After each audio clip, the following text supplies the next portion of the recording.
Bien, bonjour à toutes et à tous, chers collègues. La commission d'enquête chargée d'établir les raisons de la perte de souveraineté et d'indépendance énergétique de la France a procédé cet après-midi à l'audition de M. Patrick Pouyanné, président directeur général de Total Énergie, que je remercie d'avoir accepté notre invitation.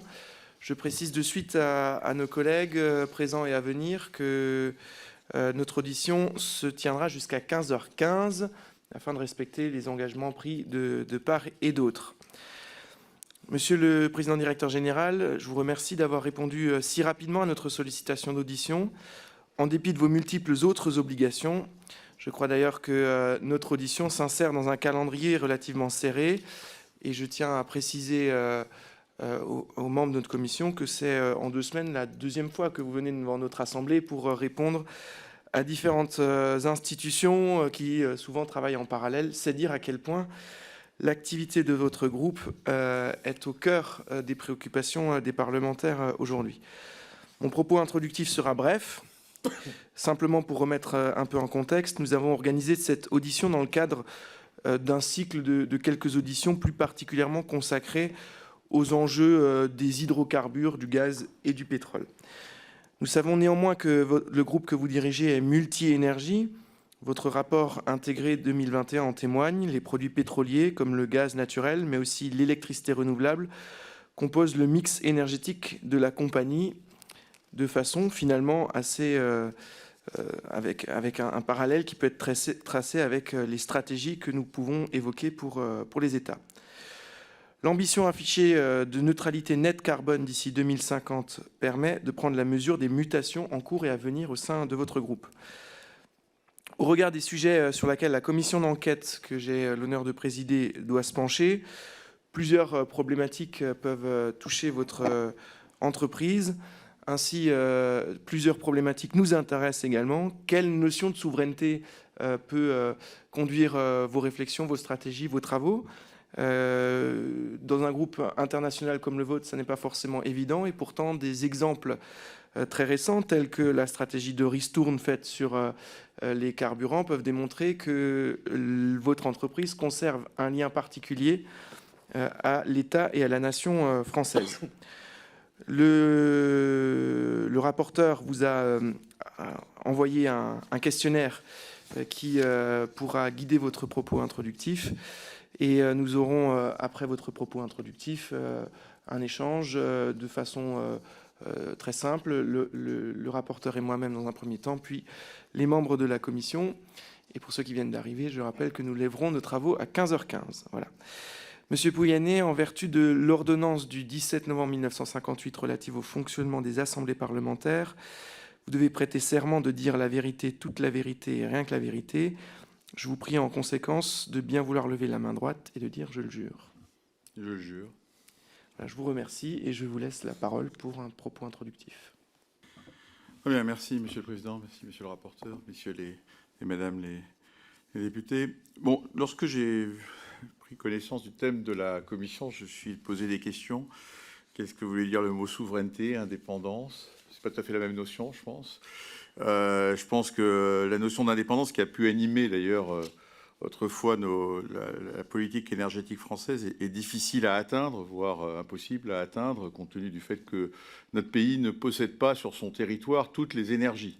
Je vous rappelle que notre mix énergétique aujourd'hui est à 63% fossile, que l'électricité fait 25% du mix énergétique français et que même si nous avons fait des efforts historiques pour avoir une électricité indépendante grâce au nucléaire et hier et au demain et également les énergies renouvelables, il ne porte que 25% du mix énergétique, même si nous savons que par la décarbonation, il y a un lien entre les deux thèmes, la décarbonation passe par plus d'électricité, il faudra atteindre 50-55%, mais il y aura quand même autre chose dans l'énergie. Donc il faut avoir en tête cela. Je pense que la notion de souveraineté est pour moi plus intéressante parce que ça renvoie pour le coup à la mission d'un État qui est d'assurer, je pense, l'approvisionnement vis-à-vis de ses citoyens en termes énergétiques. On voit bien avec la crise de 2022. Enfin, l'actualité d'ailleurs a sans doute conduit à votre mission, indépendamment du contexte électrique, parce que je pense que moi je vais pouvoir parler un peu d'électricité, mais aussi des autres énergies. Désolé, je ne suis pas le mieux placé pour parler d'électricité, mais je vais en parler puisqu'on investit également là-dedans, dans cette énergie. La notion de souveraineté renvoie donc à la mission d'assurer l'approvisionnement des Français en énergie. Encore une fois, la crise 2022 révèle que c'est peut-être pas aussi évident. Ça paraissait acquis et tout d'un coup, on se pose des tas de questions, tous collectivement, pour savoir comment on peut faire. Et je pense que ça renvoie en fait, à cette notion, d'ailleurs, 2022 le prouve, de la capacité à faire face à des situations de crise. Parce qu'en fait, quelque part, il y a une notion de souveraineté qui, quand les choses vont bien, normalement, l'approvisionnement du pays se passe bien, qu'on ne se posait pas vraiment des questions jusqu'en 2022, tout d'un coup, avec la crise. Mais quand il y a des crises, tout d'un coup, soit par le Covid, d'ailleurs, on en a vécu 2, tout d'un coup, on peut avoir un risque de rupture d'approvisionnement parce que les systèmes d'approvisionnement mondiaux peuvent tout d'un coup s'arrêter. Ça n'a pas été le cas avec le Covid, mais ça aurait pu être le cas, et ça arrive avec la crise russo-ukrainienne de façon majeure. Et donc, la notion, c'est comment on assure cet approvisionnement énergétique et comment on l'assure, ce qui suppose d'ailleurs des capacités d'anticipation, c'est à l'État, et également de travailler sur des scénarios de stress, qu'on ne fait pas tout le temps, d'ailleurs, parce que c'est bien ce qu'on observe sur les marchés énergétiques européens. Peut-être que lorsqu'on a construit, par exemple, le marché gazier européen unique, on n'a pas fait le test du stress. Qu'est-ce qui se passe si on n'a plus de gaz russe, quoi? Et d'un coup, des questions qui, dans des entreprises, parfois se posent, c'est la question des stress aux limites et qu'il faut sans doute, pour aborder votre mission, se poser. Sachant qu'il y a 2 types de stress, d'ailleurs, que révèle l'année 2022. L'une, c'est le stress en volume. Et puis après, il y a le stress en prix. Parce qu'on a trouvé tout le gaz qu'il fallait pour approvisionner le pays et même l'Europe pour l'hiver 2022, mais tout ça a un prix parce qu'on dépend de marchés extérieurs. Donc il y a 2 notions, je pense, derrière la notion de souveraineté, une notion d'assurer l'approvisionnement, sa fiabilité, qui est quand même la première mission que nos concitoyens, je pense, attendent de l'État. Et après, il y a une notion, oui, mais à quel prix? Et on voit bien que la notion, s'il y a bien la deuxième, enfin ça j'en suis convaincu depuis 25 ans dans l'énergie, si notre mission c'est d'apporter une énergie qui soit à la fois fiable, durable et j'ajoute toujours et abordable, c'est bien la dimension économique du prix qui est juste essentielle également vu de nos concitoyens, parce qu'en fait souvent, parce que c'est juste un besoin essentiel qui est la première, fait partie des dépenses du pouvoir d'achat. On commence, il faut qu'on se loge, il faut qu'on bouge, il faut qu'on se chauffe, il faut qu'on puisse aller au travail avec sa voiture, etc. Et donc on voit bien qu'il y a une notion à la fois de disponibilité et de prix, et les deux n'allant pas nécessairement ensemble. Alors, Total Energy, c'est une société qui a été créée il y a presque 100 ans, notamment dans le contexte, après les guerres d'ailleurs de 14-18, où on s'est rendu compte qu'on n'avait pas d'hydrocarbures en France, de dépendance. On avait pris, une des prises de guerre avait été les parts de la Deutsche Bank dans l'Irak Petroleum Company, et on a créé la Compagnie française des pétroles à l'époque pour gérer cet approvisionnement, notamment de la France. Bon, l'entreprise a évolué, c'est une entreprise privée, mais bon, vous l'avez dit, elle a son siège en France, ses dirigeants sont largement français, pas tous, et j'ai souvent tendance à dire que nous avons une nationalité, nous sommes considérés d'ailleurs dans le milieu du pétrole et du gaz comme la compagnie, la major française. Beaucoup d'États, beaucoup de partenaires pensent d'ailleurs que l'État français a des actions chez Total Energy. Il n'en a plus, mais ça n'empêche qu'on a bien ça en tête. Alors on l'a à travers comment on fait. Et un des mots que je dirais qui est important, finalement, qu'on applique pour assurer notre mission vis-à-vis de l'ensemble de nos clients au niveau mondial, c'est la diversification. C'est-à-dire que pour moi, la souveraineté peut passer par, bien évidemment, maîtriser soi-même un certain nombre de productions, et je vais y revenir, c'est important, mais passe aussi par la diversification de nos sources. Et c'est...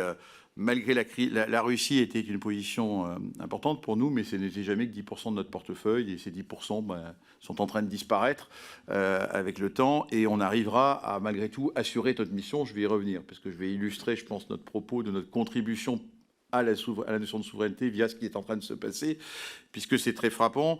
À la fois côté pétrolier, nous avons pris très vite la décision, dès le fin mars, de dire nous arrêterons l'approvisionnement d'acheter du pétrole et des produits pétroliers russes. D'ici la fin 2022, il y avait des contrats en cours, on a commencé à se désengager. Et pourquoi nous avons pu le dire? Parce qu'on a dit en même temps, on va assurer l'approvisionnement des raffineries européennes par du pétrole auquel nous avons accès dans d'autres pays. Et notre portefeuille est bien plus grand que simplement la Russie. Et deuxièmement, même pour le diesel, nous avons dit, on prendra le diesel qu'on produit dans notre raffinerie en Arabie Saoudite, puisqu'on en a la disponibilité, la disposition, et on l'amènera en France pour se substituer à l'importation de diesel que nous faisions de Russie. Donc c'est la première notion, je pense, et ça on a pu le faire parce que nous avons construit une entreprise mondiale qui a un très large éventail. On produit du pétrole dans près de 30 pays, on raffine dans une quinzaine de pays et ça nous permet d'avoir ce portefeuille diversifié. Pareil sur le gaz. Bon, sur le gaz, on a construit au cours des dernières années, Total Energy est devenu le troisième acteur du marché mondial du gaz naturel liquéfié, qui est devenu célèbre en Europe, puisqu'on s'approvisionnait seulement par tuyau. Le gaz naturel liquéfié, tout le monde a appris ce que c'était. Nous avons 10% du marché mondial. Nous gérons 40 millions de tonnes sur un marché mondial de 400 millions de tonnes. Et qu'est-ce qu'on a fait cette année? Eh bien, on s'est fait en sorte de ramener tout ce qu'on pouvait. Si les stocks sont pleins en France, c'est parce que nous avons doublé. Nous avons assuré 50% de l'approvisionnement gaz naturel liquéfié du pays a été assuré par Total Energy, puisque nous détenons 50% des capacités de regasification. Donc on les a toutes remplies en faisant en sorte que le gaz naturel liquéfié que nous produisons aux États-Unis, dans 11 pays du monde, États-Unis, Norvège, Qatar, Nigeria, Angola, on en a alloué une part prioritaire sur l'Europe, sur le marché européen. Donc ça, c'est une deuxième contribution très concrète. Donc le fait d'avoir un acteur comme Total Energy. Et alors bien évidemment, dans ce que je viens de dire, il y a non seulement la production diversifiée, mais il y a aussi, et ça c'est pour le pays, je pense qu'on revient sur le territoire, j'ai parlé de capacité de regasification. C'est-à-dire que là où le pays doit regarder son adéquation, c'est quelles sont ses capacités de regasification, puisque c'est l'accès au marché. C'est comme ça que j'arrive à amener du gaz naturel liquéfié. La France en est plutôt bien dotée. L'Europe a un déficit, comme vous le savez. Et comme on est dans un marché unique européen du gaz, eh bien, on a une solidarité européenne. Donc les déficits de capacité de regasification allemande, en gros, notamment, eh bien, rejaillissent un peu sur tout le monde, même si, en l'occurrence, à la fin, le gaz est un produit physique et qu'il se trouve qu'il reste pas mal en France parce que les capacités de l'exporter vers les autres pays sont limitées par des tuyaux, tout simplement. Bon, donc là-dessus, il y a une première notion qui est, je pense pour votre mission, c'est sur ces diverses énergies, quelles sont les capacités dont on dispose pour importer cette énergie, puisqu'on doit en importer à un moment.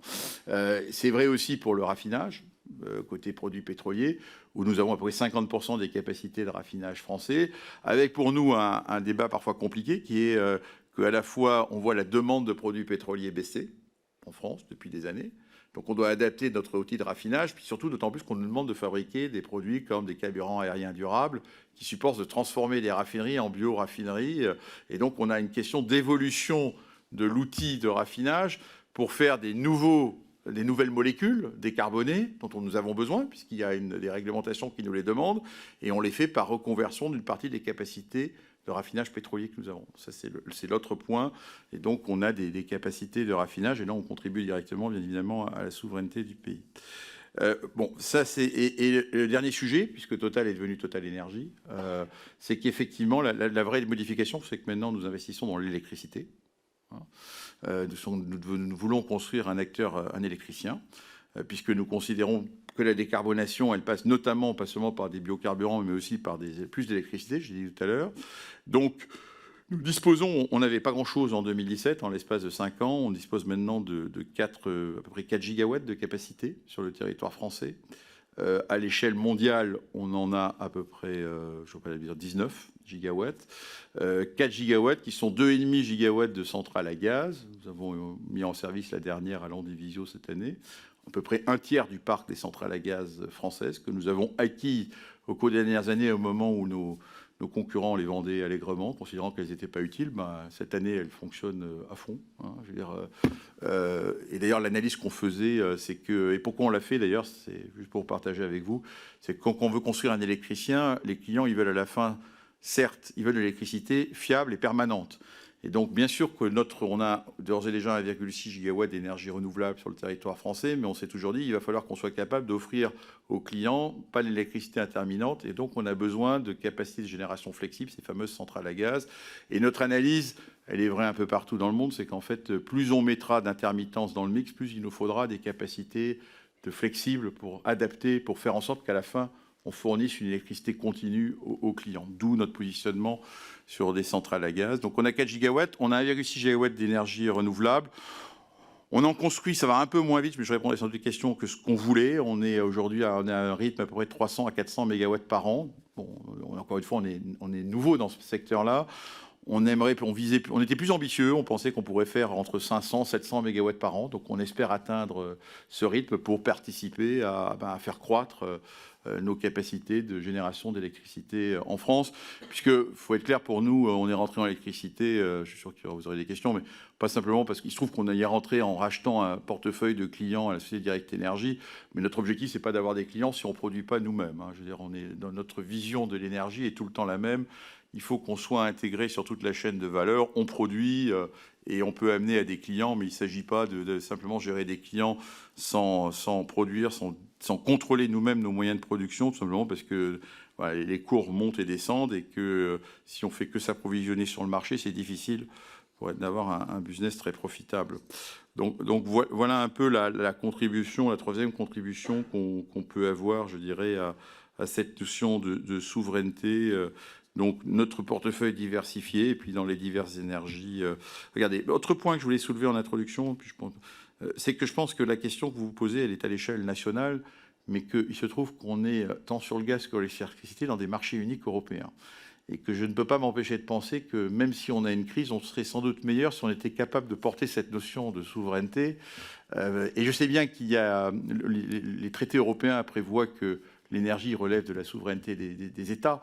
Simplement, avoir des politiques climatiques européennes et avoir des politiques énergétiques par État, c'est compliqué. Et aujourd'hui, face aux crises que nous vivons, et à l'ambition d'ailleurs de neutralité carbone qu'on porte collectivement au niveau européen, et on est en avance sur le reste du monde, je pense que l'échelle européenne pour réfléchir à ces notions, notamment en termes de où est-ce qu'on investit les divers moyens de production. Je ne peux pas empêcher que parfois il y ait des pays du nord de l'Europe qui investissent dans le solaire. Ce serait mieux si on était un peu plus malin de le faire au sud et vice-versa pour l'éolien. Je pense qu'il y a là aussi un cadre de réflexion qui dépasse peut-être votre mission, mais qui est en arrière-plan. Parce qu'en fait, quoi qu'on veuille, à la fin, notre système, et on le voit bien, notre système d'électricité aujourd'hui, était exportateur, il devient importateur. Et donc il y a des échanges qui se passent avec les pays. De ce point de vue, je dirais qu'une des conditions de la souveraineté, c'est aussi d'être capable d'avoir des réseaux électriques qui soient d'investir dans les réseaux et pas seulement dans les interconnexions, d'investir dans les réseaux. Si on veut, et les renouvelables vont nous donner cette notion de plus d'indépendance et de souveraineté puisqu'elles sont locales, si on veut aller vers plus d'indépendance, il faut toujours penser aux échanges et donc à la qualité des réseaux. Je pense qu'il faudra investir dans nos réseaux, plus on voudra en construire, plus il faudra que les réseaux les absorbent. Dernière notion que je voulais éviter, c'est la notion de sobriété. Je pense qu'on ne peut pas penser, et pour moi, parce que je mets votre notion de souveraineté énergétique aussi avec la trajectoire climatique, enfin les deux vont en tête, on ne peut pas vouloir penser à tout cela si on ne fait pas des efforts d'économie d'énergie. Alors aujourd'hui, ça paraît évident parce que l'énergie est chère, mais je pense que toute trajectoire climatique suppose un énorme effort d'efficacité énergétique. La France gagne à peu près 1 point d'efficacité énergétique autour des 30 dernières années par point de PIB. En gros, on consomme par point de PIB 70% de ce qu'on consommait il y a 30 ans. Il faudrait être capable de faire passer à 2 à 3%, à la fois pour être sur des trajectoires net zéro, mais aussi ça serait bien pour l'indépendance énergétique, parce que moins on consommera collectivement. Donc tous les efforts qu'on peut faire en ce moment là-dessus vont nous aider, vont aider à atteindre cette notion de souveraineté. Voilà un peu ce que je voulais vous dire, que les notions qu'ont soulevées en lisant l'intitulé de la mission dans mon esprit, les divers concepts que je voulais mettre pour ouvrir le débat. Merci beaucoup. Je commencerai avec 2 ou 3 petites questions que je vais faire très rapides. D'abord, vous nous l'avez dit, l'État français n'a plus d'actions chez Total. Est-ce que vous pouvez préciser le plus, parce que ça sous-entend qu'il y en a eu. Et dans cette perspective-là, comment une société internationale comme la vôtre se vit française, se sent d'une certaine façon contributrice d'une souveraineté française, et je le dis avec un exemple très simple, finalement, à un moment ou un autre, quand ça se tend sur les marchés mondiaux, il y a un arbitrage de priorités à faire, y compris dans une société comme la vôtre. Comment vous positionnez la France, et pour quelles raisons, finalement, positionner la France de façon plus favorable dans des arbitrages? L'État français a eu jusqu'à 35% de la société au début dans les années avant la guerre et jusqu'à les années 70 à peu près. L'État français n'a plus d'action depuis la fusion Total-Elf qui date de 2000. Il restait une golden share. À ce moment-là, la Commission européenne n'a mis qu'une seule condition à la fusion, qui était la fin de cette golden share. Bon, voilà l'évolution du capital. Bon, après, je pense que la nationalité d'une entreprise s'exprime par son siège, par le fait qu'on est soumis aux lois françaises. Enfin, on est une société européenne, mais de droit français, le siège en France, bon, c'est une première position. Après, par la nationalité du management, qui a quand même tendance à regarder. Et notamment, bon, quand on investit 10% à peu près de nos investissements annuels en France, qui est beaucoup par rapport au poids, en fait, de la France dans le portefeuille énergétique mondial, ce qui prouve bien qu'on a, je dirais, on y investit même plus au cours des dernières années parce que les énergies renouvelables, les énergies décarbonées nous ramènent vers la France, entre guillemets. On a commencé, bien évidemment, lorsqu'on est rentré dans le domaine de l'électricité, on s'est d'abord dit, avant d'aller le faire dehors, on va peut-être commencer à le faire chez nous pour voir comment on peut s'entraîner, enfin, développer notre compétence, des équipes, recruter des équipes, le faire ici.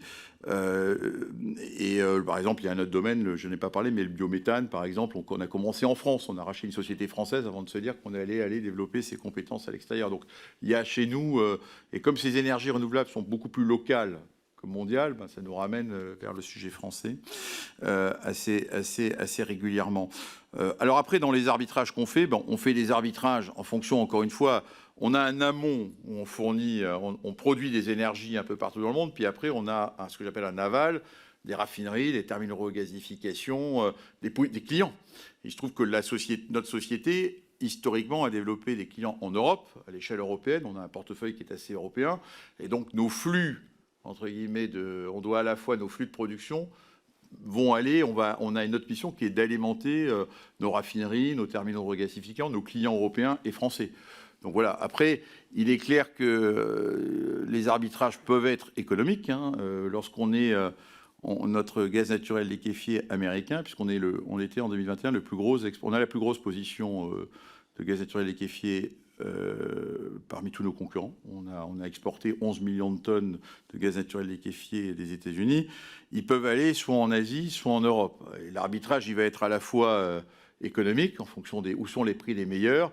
Et puis après, ils peuvent être, encore une fois, là, il se trouve qu'on a les terminaux de regasification qui, en Europe, étaient pleins, en gros, à 40-50%. On les a remplis à 95%, considérant que la priorité a été aussi, quelque part, d'amener tout ça à nos clients en Europe. Donc, c'est cette notion-là, cette notion de... On a une mission aussi de remplir, on a des contrats avec nos clients qui vont faire qu'on va faire nos arbitrages. J'ai une deuxième question sur le rapport entre le brut et le raffiné, notamment sur le pétrole. Est-ce qu'à ce niveau-là, il y a des obligations de raffiner sur le territoire national ou sinon, comment vous construisez le panier d'importation entre le pétrole brut ou le pétrole raffiné à l'échelle de la France?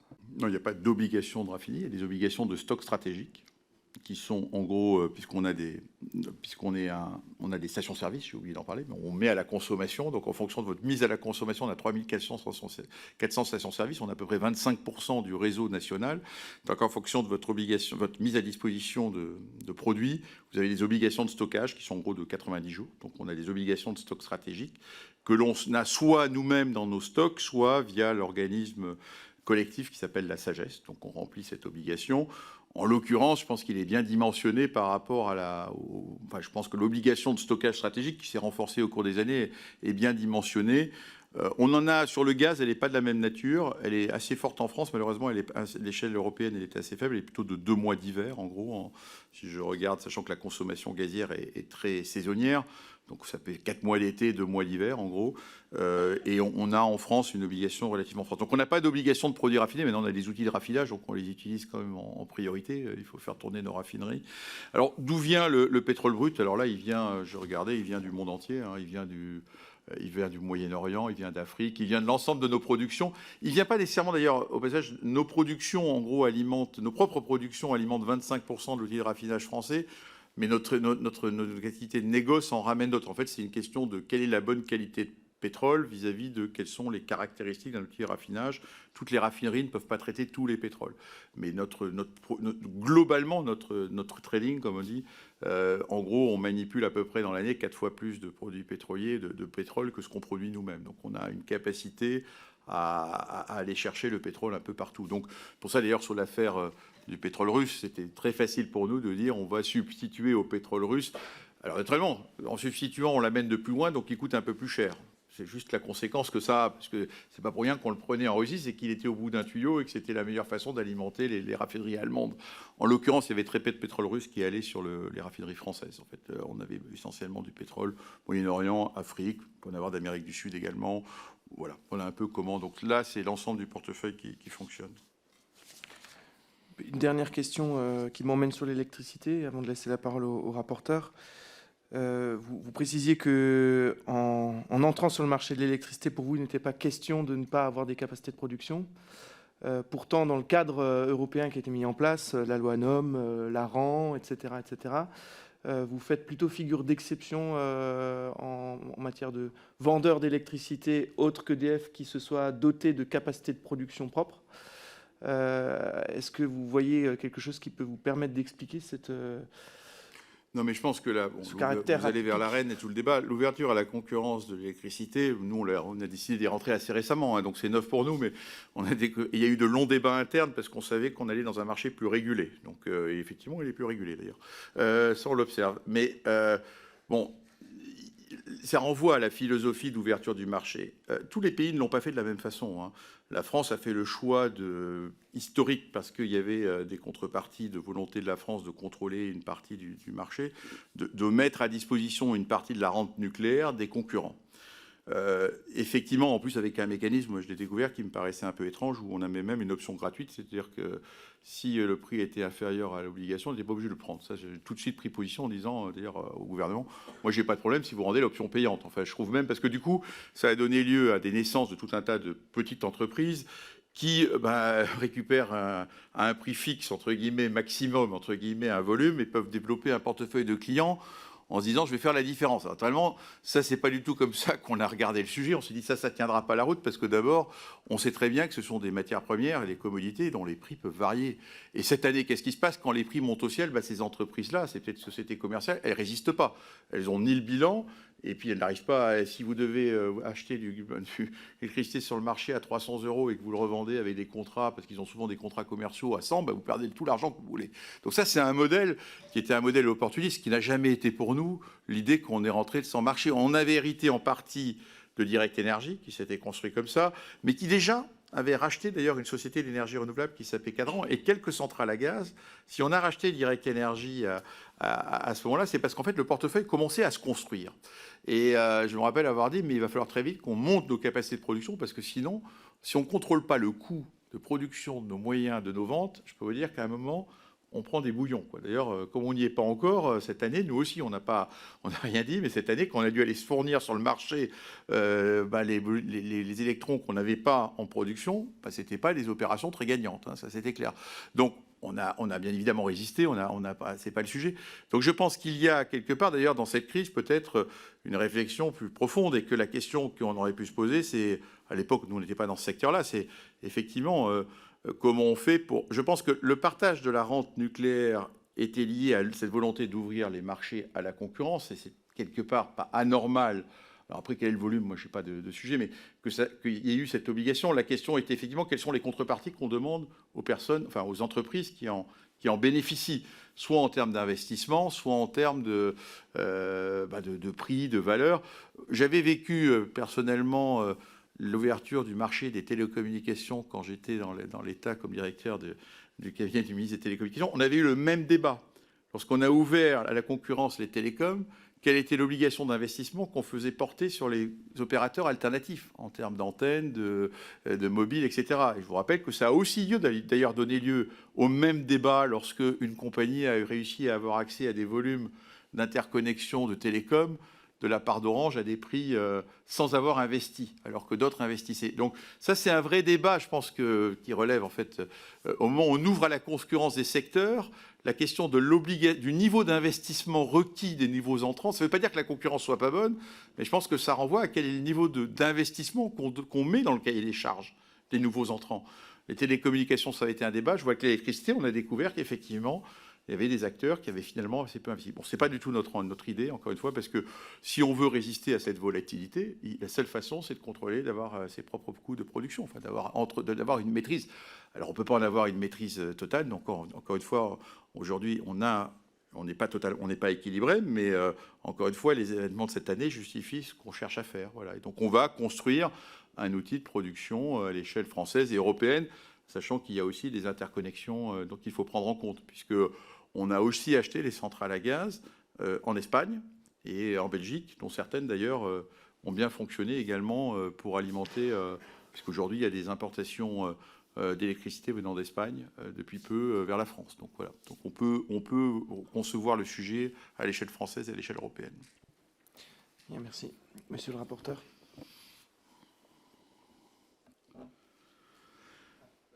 Pardon, là du coup, il va falloir alterner les micros. Merci Monsieur le Président, merci Monsieur le Président Directeur Général de vous être rendu disponible et pour la clarté de vos réponses. Un premier train de questions sur la question de la sécurité d'approvisionnement que vous avez déjà commencé à aborder, et même si j'ai conscience que les délais sont restreints par rapport au déclenchement de la crise, avoir votre éclairage sur ce que la crise actuelle donne comme indication sur la sécurité d'approvisionnement en matière de gaz et de pétrole en particulier, avec deux questions que je voudrais vous poser. La première, c'est le regard que vous portez sur notre capacité à anticiper et à réagir à une crise en matière d'approvisionnement. Au niveau national, on a un plan hydrocarbures et un plan gaz auquel vous devez être associé, donc ce point-là m'intéresse. Et au niveau de votre entreprise, sur la capacité à gérer la logistique d'approvisionnement en cas de crise géopolitique, sous la forme de stress test, comme vous l'avez évoqué, et quand viennent s'ajouter, par exemple, des mouvements sociaux qui peuvent perturber davantage votre fonctionnement ordinaire. Donc, votre regard sur ces dispositifs, à la fois publics et puis sur ceux de votre entreprise, et votre regard sur les outils actuels à disposition. D'abord, les stocks. Vous avez évoqué la question des stocks, mais je serais preneur de précision quand vous dites que les stocks pétroliers, enfin les stocks stratégiques vous semblent suffisants. À quelle aune et qu'est-ce qui vous permet d'estimer cela? Et la même question pour le gaz, avec la question spécifique de la regazéification. Vous avez évoqué le déficit européen. Quelle cause vous y voyez et quelle remédiation vous y voyez également à court et moyen terme? Écoutez, alors, côté pétrole, qu'est-ce qui nous fait dire que 3 mois, ça nous paraît relativement signifiant? C'est qu'on n'a jamais eu besoin d'aller à ce niveau-là, même, et encore une fois, parce que les points d'entrée de logistique pétrolière du pays sont relativement fournis. Alors effectivement, il faut éviter des mouvements sociaux. Bon, finalement, pour ce qui nous concerne, ça a duré le mouvement lui-même 8 jours. Après, le droit de grève est un droit constitutionnel et donc on ne peut pas aller contre, en fait. On a fait tout ce qu'il fallait pour avoir un accord majoritaire en 8 jours. Après, il fallait qu'il puisse être respecté. Bon, c'est des situations quand même exceptionnelles et qui ont certes, malheureusement, eu des conséquences sur l'approvisionnement des Français, surtout qu'il y a eu une grève dans toutes 2 entreprises en même temps. Bon, ça, c'était ce qui a créé, je dirais, le cumul de difficultés. Ça, c'est tout à fait regrettable. Il se trouve aussi que ça venait après une période, pour ce qui nous concernait, où on avait lancé l'opération des rabais sur l'essence, et donc tous nos stocks de stations étaient quasiment très très bas, puisque les Français, d'ailleurs c'est une leçon, se précipitaient dans nos stations. Ils en sont d'ailleurs très contents. Moins contents quand ça s'arrête, mais ils en étaient très contents. Donc bon, voilà, donc je dirais c'est exceptionnel, mais j'ai pas eu le sentiment. Alors après, il y a des outils en termes de souveraineté. Il y a eu un débat, vous savez, qui est quand est-ce que, face à un mouvement social, on utilise des niveaux de réquisition, qui n'est plus un outil de l'entreprise privée. Moi, l'entreprise, je devais faire notre travail, on devait faire le travail, nous, pour arriver à trouver la solution en interne à cette question-là, ce qu'on a fait. Après, il y a une question pour les pouvoirs publics, qui n'est pas une question simple. C'est chacun a des moyens légaux pour pouvoir faire en sorte de débloquer ces moyens. Bon, on va regarder nous-mêmes si on n'est pas capable, quand même, au XXIe siècle, comme je l'ai déclaré récemment, d'être un peu mieux capable de piloter un certain nombre de moyens d'accès automatiquement à partir en automatisant un certain nombre de vannes essentielles du pays. On doit pouvoir améliorer notre propre logistique, entre guillemets, sans dépendre d'un nombre limité de personnes. Donc, c'est les leçons qu'on va tirer de la crise. Mais je pense que cette obligation et que les moyens d'accès au pays sont largement bien couverts. Il y a des tuyaux. La France, bon, on a quand même une façade maritime, ce qui nous aide quand même beaucoup. Donc, on n'est pas un pays comme la Hongrie ou d'autres qui sont au milieu d'un cercle. Et on a beaucoup de points d'accès sur le littoral. Après, il faut que les personnes fassent fonctionner. Mais je dirais, ça ne me paraît pas un sujet. Ça me paraît pas un sujet. Pour le gaz, c'est plus compliqué, encore une fois, parce que... Alors, pourquoi d'abord il n'y a pas assez de capacité de regasification en Europe? J'aurais tendance à dire parce que nous vous écoutons, vous, les pouvoirs publics. Quand l'Europe dit que l'objectif à long terme, c'est de sortir du gaz et des fossiles pour des raisons climatiques, voire même pas à long terme, mais à court terme, les industriels, les investissements dans un terminal de regasification, il faut à peu près 20 ans pour les amortir. Pourquoi? Et je veux dire, par exemple, les terminaux de regasification allemands, moi j'en ai entendu parler quasiment depuis 2005, j'en entends parler régulièrement, on les a étudiés, mais à la fin, quand on regardait les marchés qu'il y avait derrière et la perspective des marchés, c'est des marchés déclinants. Donc c'est compliqué pour des entreprises privées d'investir dans des infrastructures. Et ça, c'est un vrai débat. Enfin, c'est la notion qu'à un moment, les États doivent se poser la question des infrastructures essentielles nécessaires à l'approvisionnement. L'Allemagne ne se l'est pas posée. Pourquoi? Parce qu'il y avait le gaz russe. Et je pense aussi parce qu'on ne peut pas réécrire l'histoire.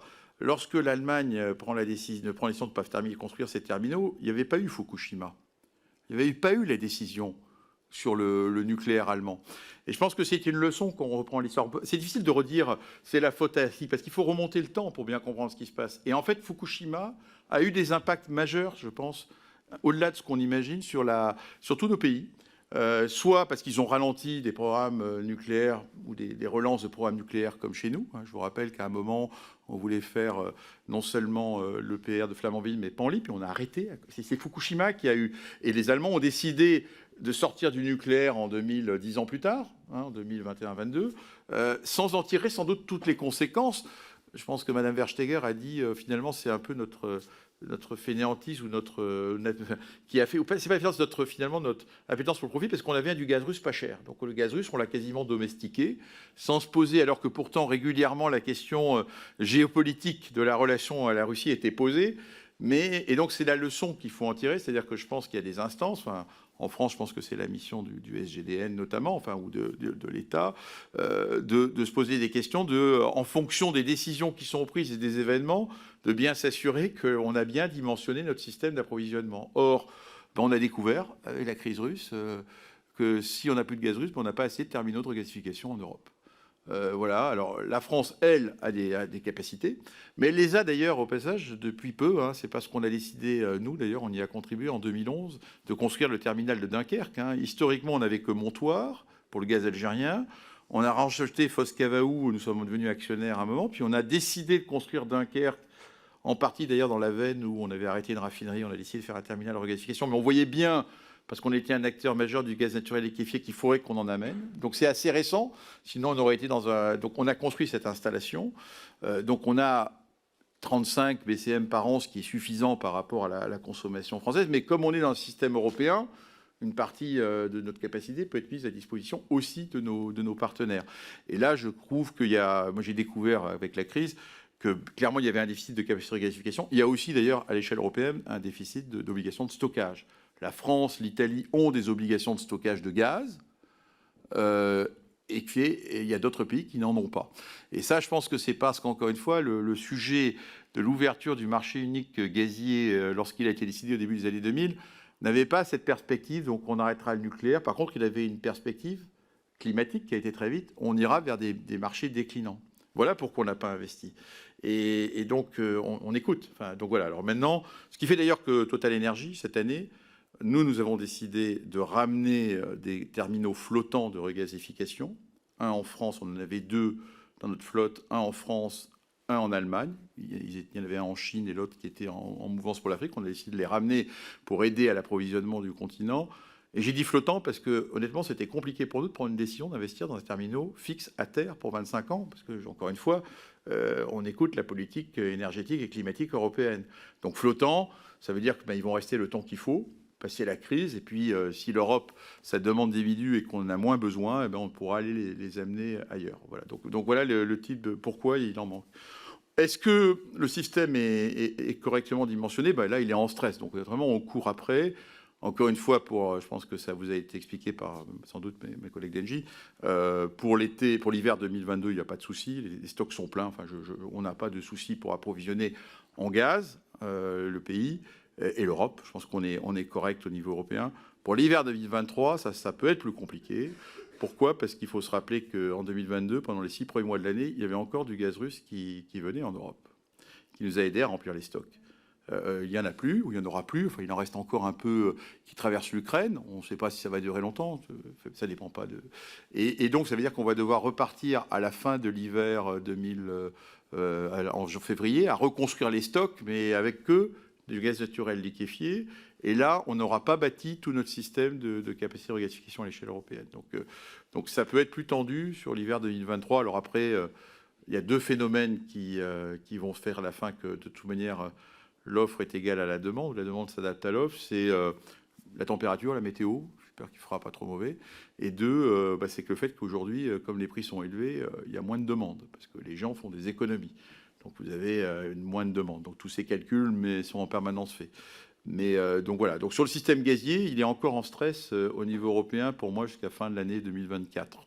Parce que c'est à ce moment-là vraiment que tous les terminaux auront été soit installés s'ils sont flottants, soit construits s'ils sont à terre, notamment en Allemagne. Voilà en gros. Donc on a quand même encore une période qui va pas être très simple à l'échelle européenne. Je ne parle pas des prix, je ne parle là que des volumes. Hein. Je ne suis qu'en d'apporter le gaz dont les clients ont besoin. Merci. J'en viens aux questions sur vos choix d'investissement et stratégie d'entreprise.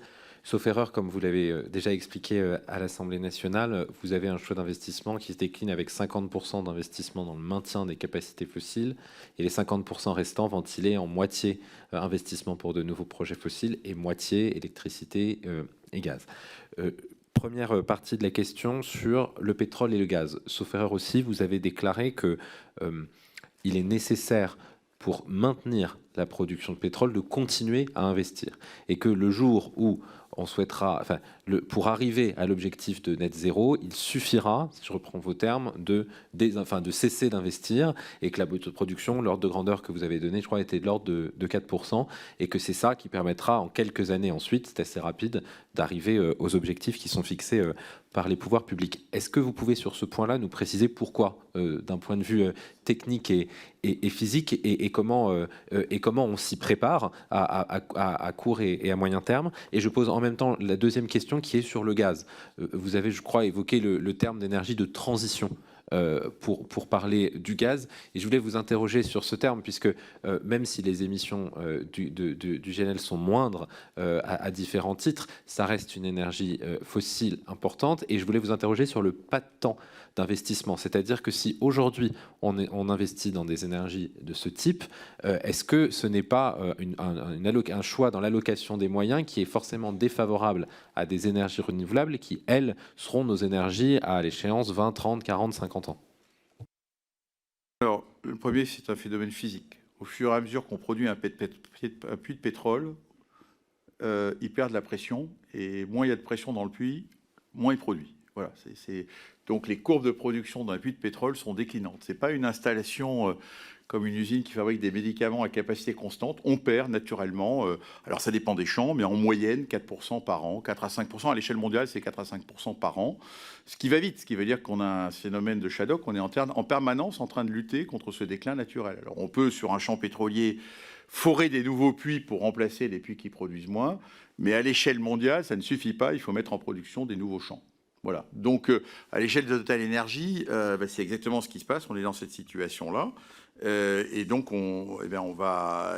c'est pour ça que je disais simplement, si on décide à un moment 4%, 4 à 5% par an, ça va vite. Hein. Au bout de 10 ans, j'en ai 40% de moins, 40 à 50%. Donc, au moment où on voudra atteindre, je vous rappelle que dans les scénarios dits net zéro, scénario de référence de l'Agence internationale de l'énergie, son point d'arrivée en 2050.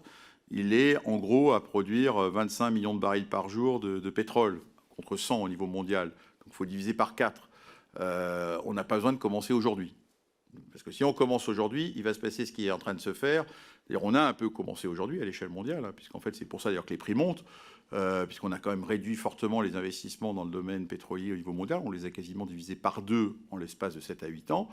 Eh bien, on n'assure pas totalement le renouvellement de la production à l'échelle mondiale, et le résultat, c'est que c'est les prix qui s'ajustent. Parce que dans cette affaire, si les gens continuent, et ils le font, il y a une population mondiale qui monte, 8 milliards d'habitants maintenant. On continue à rouler avec des véhicules thermiques. Il y a toute une partie de la population mondiale qui a un accès à envie de mobilité et qui consomme plus. Donc vous avez une demande qui monte et une offre qui ne se tient pas tout à fait au niveau adéquat. c'est le prix qui s'ajuste et les clients sont en colère. Bon, après, ça sera cyclique. Mais donc, c'est ça, là, le premier point, c'est il y a un phénomène naturel de déclin contre lequel... et nous, Total Energy, sur le pétrole, on n'a plus d'autre ambition, on n'a pas d'ambition de croître, ce qui, pour une entreprise qui est pétrolière, est une drôle de... Même nos actionnaires, parfois, nous demandent si... on a dit simplement qu'on va chercher à maintenir, ce qui n'est pas si facile que ça, de maintenir une production. Ça suppose, effectivement, d'investir chaque année. Alors, le gaz, le GNL, pourquoi le gaz est une énergie de transition? Mais parce que c'est un moyen simple de se substituer au charbon. Une centrale électrique à gaz émet 2 fois moins de CO2 que l'équivalent d'une centrale au charbon.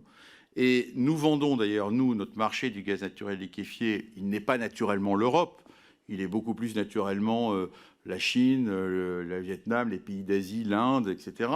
Et en fait, on substitue, ils achètent notre gaz pour le substituer en partie au charbon, ou pour faire en sorte que leur demande additionnelle d'électricité, parce que leur population croît, soit remplie par du gaz plutôt que du charbon qui est en général moins cher. C'est pour ça qu'il y a une compétition. C'est pour ça qu'on dit que c'est une énergie de transition. Alors il y a une condition pour qu'elle le soit vraiment, c'est la maîtrise des émissions de méthane sur toute cette chaîne, puisque le méthane a un pouvoir de réchauffement de l'atmosphère qui est supérieur. Donc ça, c'est la condition sine qua non, d'où les objectifs extrêmement stricts qu'on a de maîtrise de toutes les émissions de méthane pour ce qui nous concerne. Voilà, et l'horizon, et je pense que l'horizon, et pourquoi je l'ai dit tout à l'heure, parce que la transition climatique suppose que, la transition énergétique suppose qu'on électrifie de plus en plus les usages. Donc on va bien sûr introduire de plus en plus d'énergie renouvelable, mais intermittente. Et le nucléaire, en France, qui est une base d'électricité, mais n'est pas flexible. Vous ne pouvez pas piloter une centrale nucléaire vers le haut ou vers le bas aussi facilement, alors qu'une centrale à gaz, ça se pilote. Alors, soit vous allez construire des batteries en complément des énergies renouvelables, soit vous aurez besoin de centrales à gaz. L'expérience de la Californie est intéressante à suivre. La Californie est en avance sur les autres pays. Je considère que c'est un État. Eh bien, qu'est-ce qu'ils viennent de décider là, quand récemment? Il y a quand même eu 2 annonces simultanées qui devaient conduire à réfléchir, et ils ont éliminé volontairement les centrales à gaz de leur mix. Ils ont fait beaucoup d'énergie renouvelable. Ils viennent d'annoncer aux constructeurs, aux utilisateurs de véhicules électriques qu'il fallait quelques jours de laisser leur véhicule à la maison, parce que le réseau n'était pas capable d'assurer la recharge des véhicules, ce qui est quand même, si on va dire ça à nos concitoyens, c'est pas très facile. Et deuxièmement, ils ont décidé de reconstruire des centrales à gaz. Parce que c'est ça qui va assurer la flexibilité. Alors, c'est d'ailleurs pas des choix d'investissement faciles pour nous, parce qu'on sait que ce ne sont que des compléments. Normalement, alors là, on est en crise en ce moment, donc notre centrale de Landivisiau, elle tourne. Mais normalement, comme c'est flexible, le taux d'utilisation du centrale à gaz, c'est plutôt du 30% que 100%. Donc c'est un outil, un investissement qui n'est pas très évident, parce qu'on ne sait pas quel va être exactement l'usage qui va en être fait. Mais notre conviction, c'est que plus on mettra d'intermittence dans un système, plus il faudra être capable de gérer cette intermittence, et que des moyens de génération flexibles seront utiles. Voilà. Donc encore une fois, tout ça renvoie au rythme de la transition, mais lorsque Total Energy, nous investissons, il y a le rythme européen qui est en avance de phase, et puis il y a le rythme de l'ensemble de la planète. Et encore une fois, notre gaz naturel liquéfié, lorsqu'on investit dans ces produits-là, nos marchés premiers, ce sont plutôt les pays émergents qui cherchent de l'énergie parce que leur population croît, ou pour se substituer au charbon.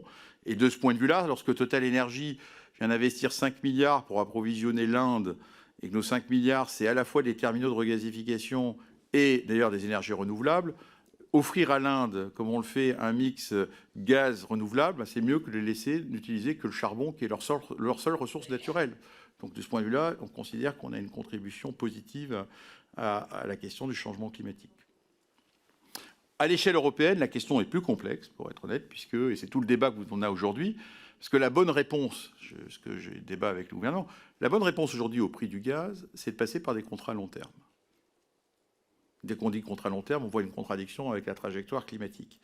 Il faut avoir en tête que nous vendons en 2022 sur la base de contrats à long terme. On a à la fois un portefeuille de contrats à long terme, c'est-à-dire des contrats qui durent 15, 20, 25 ans, et puis on a des marchés spot. Et les acheteurs japonais ou les acheteurs chinois, quand je regardais quel est le prix moyen de vente du gaz naturel liquéfié au Japon en 2022, qui qui est un mix de contrats long terme et de marché spot, ça a été 60 € du mégawatt. L'Europe, ça a été 130. Donc pourquoi? Parce que quand les contrats est long terme, il y a de la durée, et s'il y a de la durée, ben, on a des contreparties sur les prix. On ne dépend pas d'un marché spot qui lui, prend les à-coups immédiats de l'offre et de la demande. Donc la réponse, en partie, et c'est un sujet d'ailleurs de débat, à la question à la fois de comment on fait pour maîtriser le prix du gaz en Europe, à mon avis, il doit passer aussi par des contrats long terme. Alors la question, c'est combien il en faut par rapport à nos ambitions climatiques. Et ça, je dirais là-dessus, c'est les États qui peuvent répondre à la question. Merci. Une dernière question de mon côté. Donc, on parlait des investissements côté pétrole et gaz. Sur la partie énergie renouvelable, et d'ailleurs nucléaire, puisque vous avez pris une part dans la société de projet qui porte le projet de Penly. D'abord, sur les énergies renouvelables, sauf erreur, vous avez déclaré que la difficulté première, c'était la capacité à faire émerger des projets. Est-ce que vous pouvez revenir sur les dernières années, enfin les 2 dernières décennies, et la difficulté que vous évoquez, en tout cas que vous mentionnez, à investir et à faire aboutir des projets d'énergie renouvelable?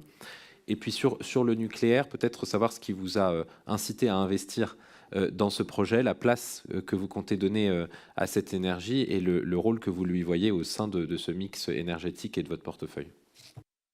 Malheureusement, on ne va pas investir dans la centrale de Penly. On avait, je reviens un peu d'histoire, dans les années 2007-2008, mon prédécesseur s'était posé la question des énergies décarbonées. Il avait décidé de regarder la question du nucléaire. Pourquoi? Parce que nous avions le sentiment que nous n'y connaissions rien, soyons clairs, ça c'est clair, il y a des gens d'entreprises françaises qui connaissent beaucoup mieux que nous le sujet, mais qu'il y avait 2 notions qui nous avaient poussé à regarder ça. D'abord, on a des capacités de gestion de projet. On gère Total Énergie. Un des savoir-faire de notre entreprise, c'est de gérer des projets de plusieurs milliards, des projets géants de construction de plateformes pétrolières, d'usines de gaz naturel liquéfié dans les conditions. Et donc, cette capacité de gestion de projet nous paraissait être un atout pour une industrie nucléaire qui, en fait, n'avait pas conduit de projet depuis des années. Et donc, on pouvait apporter quelque chose parce qu'on a des personnes, on gère de la complexité de projets en parallèle. On ne sait pas construire des centrales nucléaires, mais nous, c'est vraiment notre savoir-faire. Et d'ailleurs, c'est souvent ce qu'on vend, ce que je vends, moi, par exemple, récemment, on a pris au Qatar des positions majeures, puisque c'est nous qui avons la plus grosse part des nouveaux projets au Qatar de gaz naturel liquéfié. Ce qu'on leur a vendu, c'est la capacité de nos ingénieurs à piloter le projet. C'est ça qui les intéresse, la capacité d'ensemblier. Et donc, on s'était dit, on a cet atout. Bon, par ailleurs, il se trouve qu'à ce moment-là, dans les 6 années 2005-2006, je rappelle le Pétrole Monde, un certain nombre de pays du Moyen-Orient, où nous sommes très présents, comme Abu Dhabi, avaient décidé de regarder le nucléaire. Donc, Christophe Desmargeries s'était dit, on peut peut-être apporter aussi dans des pays qui sont très importants pour nous, d'un point de vue pétrole, hydrocarbures, un investissement dans ces énergies écologiques, pourquoi pas le nucléaire. Bon, l'histoire a été compliquée, je ne vais pas revenir là-dessus. On s'est associé à des collègues, puis sans doute pas à EDF. Enfin, il y a eu de la bataille française. Finalement, aucune entreprise française n'a eu le marché d'Abu Dhabi. Et puis, en France, il y avait le contrepartie. Donc, effectivement, il y avait une décision. Au moment où il y avait deux projets d'EPR, il y avait Flamanville puis Penly, d'avoir 8,33% du projet de Penly. Bon, là-dessus, cette société a été dissoute, puisqu'après, il y a eu Fukushima.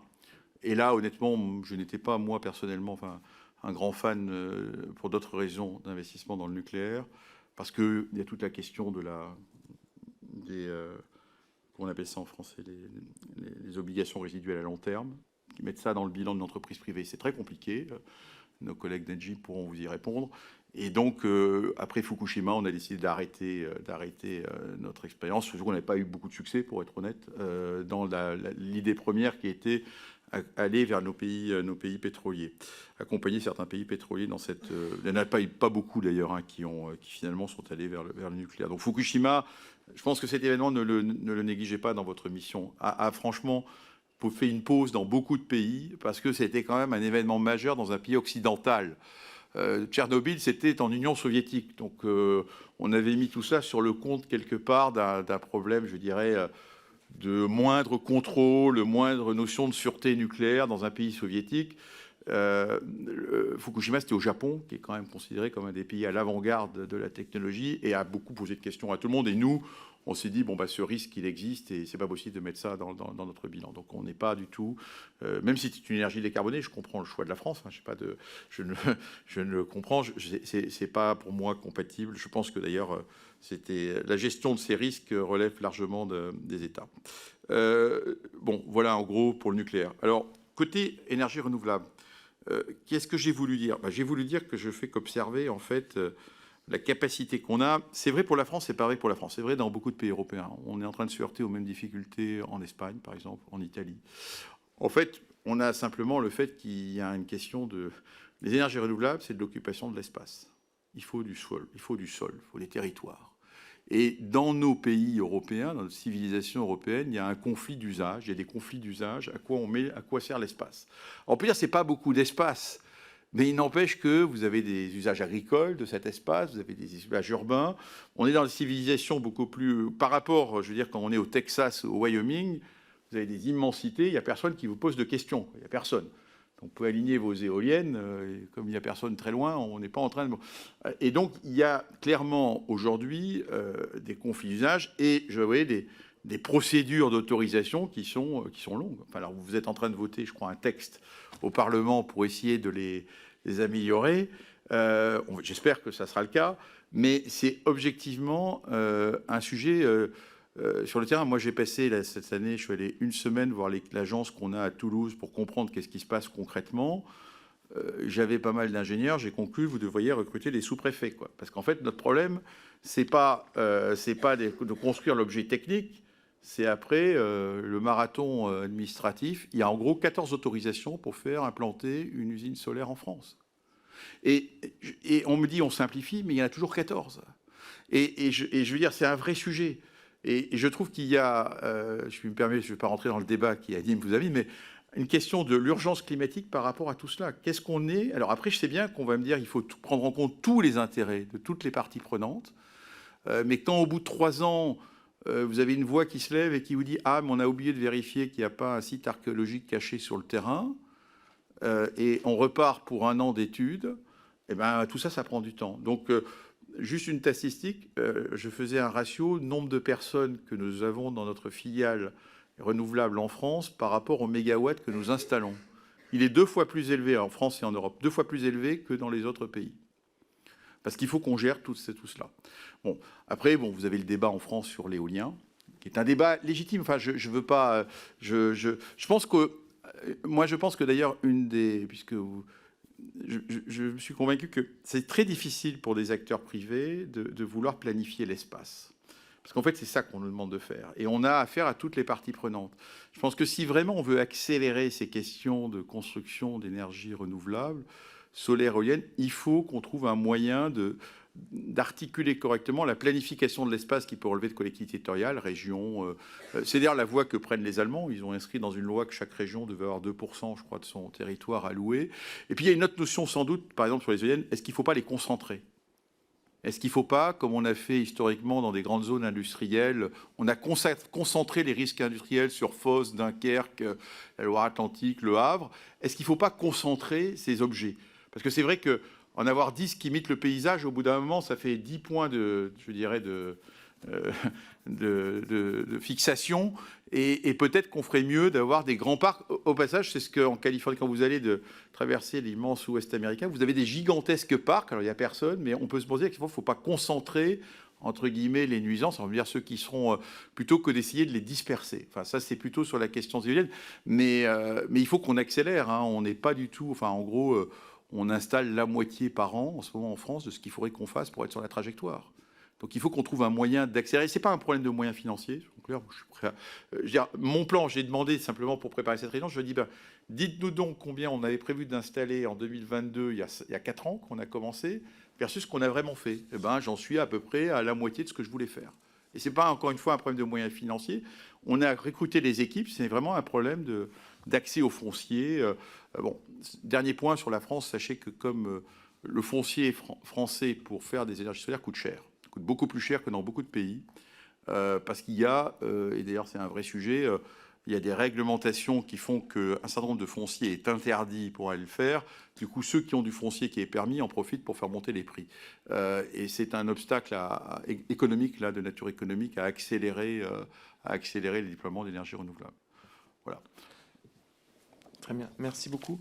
On va passer aux questions des groupes politiques. Je vais en prendre 3 à la suite, si chacun peut être concis dans les questions, et si ensuite, Monsieur le Président, Directeur Général, vous pouvez faire des réponses un peu plus concises pour que tout le monde ait le temps de poser des questions.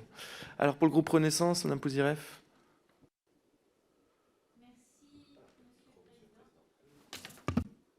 Merci, Monsieur le Président. Monsieur Pouyanné, oui, j'ai retenu de votre introduction, effectivement, la souveraineté énergétique, c'est la capacité d'approvisionner le pays. Et en fait, cela repose essentiellement sur la diversification des sources, si j'ai bien compris votre propos. Alors, on est loin de l'autosuffisance, nous sommes d'accord. Néanmoins, permettez-moi de faire un peu de prospective en ce qui concerne le biogaz. Avoir votre appréciation, est-ce que ça va rester marginal? Est-ce que vous voyez dans les diverses utilisations du biogaz, que ce soit comme sous forme de gaz, sous forme de biocarburant, une possibilité de réduire un peu notre dépendance, et savoir si vous investissez par ailleurs dans l'hydrogène, si vous voyez l'hydrogène comme une possibilité de stockage d'énergie, sachant que le rendement est très... si on passe d'une ENR qui produit de l'électricité pour le stocker dans de l'hydrogène, pour le remettre sous forme d'électricité, la somme des rendements va faire, ou la multiplication des rendements va faire que l'opération sera peut-être coûteuse. Mais en tout cas, est-ce que si vous trouvez que c'est un moyen, qu'il faut développer l'hydrogène, moi ma question en fait c'est pour pouvoir guider nos réflexions sur les capacités du futur. Ça veut dire que si on veut faire de l'hydrogène, fabriquer de l'hydrogène avec des ENR et du nucléaire, il faudrait avoir des capacités en surplus, en fait. Merci. Alors pour le Rassemblement national, Monsieur Tanguy. Oui, bonjour, Monsieur le Président, Directeur Général. Écoutez, plusieurs questions rapides. Première question, par rapport à la vision d'ensemble que vous avez, est-ce que vous pourriez comparer la stratégie qu'a prise les États-Unis à partir des années 2000, après 2001, sur le rétablissement de leur politique de souveraineté énergétique, les grands choix qui ont été faits, et la comparer à celle qu'a fait l'Union européenne, notamment, évidemment, le refus de l'Union européenne de développer ses ressources propres, quelles qu'elles soient, même si elles sont dans des quantités différentes de celles des États-Unis. Et question liée, que pensez-vous de la possibilité pour la France d'utiliser ses ressources en hydrocarbures propres, que ce soit celles domestiques ou celles... Enfin, domestiques sur l'Hexagone ou celles d'outre-mer, ou d'outre-mer étendues. Question aussi qui est liée dans les ressources propres, les biocarburants et la recherche. Quelles sont les convictions de Total dans la possibilité de nouvelles générations de biocarburants? Est-ce que c'est une lubie ou est-ce que vous estimez qu'il y a une vraie chance de faire des progrès de rendement, notamment dans l'utilisation des véritables déchets? Question liée aussi aux technologies dans lesquelles croit Total, sur le stockage du CO2. Est-ce que vous estimez que c'est une vraie chance pour la transition énergétique ou est-ce que c'est des développements limités? Moi, le Rassemblement national estime que pour le moment, ça a l'air quand même un peu limité, mais si ce n'est pas le cas, c'est une bonne nouvelle pour la France et le reste de l'humanité. Lié un peu à ce stockage du carburant et dans la question de notre collègue sur l'hydrogène, vous qui êtes spécialiste notamment évidemment du transport de l'énergie, les limites technologiques de la capacité à transporter l'hydrogène. L'Allemagne a annoncé des grands projets avec notamment le Canada de transport d'hydrogène dans le monde. Moi, ça me paraît, compte tenu des contraintes physiques et chimiques de l'hydrogène, ça me paraît complètement surréaliste. Donc, je voulais avoir votre analyse là-dessus, y compris si on passe aux ammoniacs. Et deux dernières questions. L'évolution globale du marché du pétrole. Nous avons une audition de M. Jancovici, qui a une analyse que moi j'ai toujours trouvé intéressante sur l'évolution de la nature des stocks de pétrole et de l'évolution et de ces liens avec les crises économiques. Lors de la mission Flash, on avait aussi l'honneur de vous recevoir. Les experts que nous avions reçus dans la commission finances avaient plutôt contredit M. Jancovici, expliquant qu'il n'y avait pas de grande différence sur les prix et sur le marché pétrolier de la nature des réserves, si c'était conventionnel ou non conventionnel. Quelle est, votre analyse sur ça? Est-ce que c'est un lien pour vous avec la crise économique, à savoir, et c'est lié à la souveraineté énergétique, est-ce qu'il y a un lien entre la quantité d'énergie à disposition des économies occidentales et notre capacité à créer des richesses? C'est en lien avec ce que vous avez dit sur la sobriété. Est-ce que vous croyez vraiment qu'on peut faire une croissance verte, une croissance sobre? Est-ce que c'est vraiment possible ou est-ce que ça a des limites? Et enfin, ma dernière question, sur l'investissement dans le raffinage. On a connu avec le nucléaire, et vous l'avez dit pour le gaz, quand les pouvoirs publics font des annonces sur la disparition ou l'affaiblissement d'une technologie comme les moteurs thermiques, évidemment, les grands fournisseurs font des investissements en conséquence. On a déjà une dépendance, notamment sur le gazole. Le gazole ayant été après démocratisé par les pouvoirs publics, étant maintenant l'ennemi public numéro 1. Les Français sont très dépendants de la moteur diesel. Est-ce qu'il n'y a pas un risque avec ces annonces que mécaniquement, notre capacité à avoir du diesel diminue plus vite que la diminution du parc thermique, mettant les Français qui utilisent du diesel dans des difficultés très importantes? On voit déjà que maintenant, le diesel qui était moins cher est structurellement plus cher que l'essence. Merci. Merci. Et puis, pour finir cette première série de questions, la France Insoumise. Merci, Monsieur le Président. Monsieur le Président Directeur Général, en vous écoutant, la première question qui vient à l'esprit, c'est qu'on a le sentiment que la France est bien traitée par Total parce que c'est un bon client.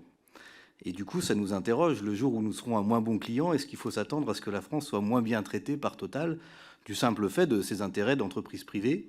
Et ne pensez-vous pas du coup qu'en matière d'approvisionnement en hydrocarbures, compte tenu du poids de cette société, il ne faudrait pas qu'il y ait davantage de maîtrise publique sur le capital de cette société, et éventuellement jusqu'à une nationalisation?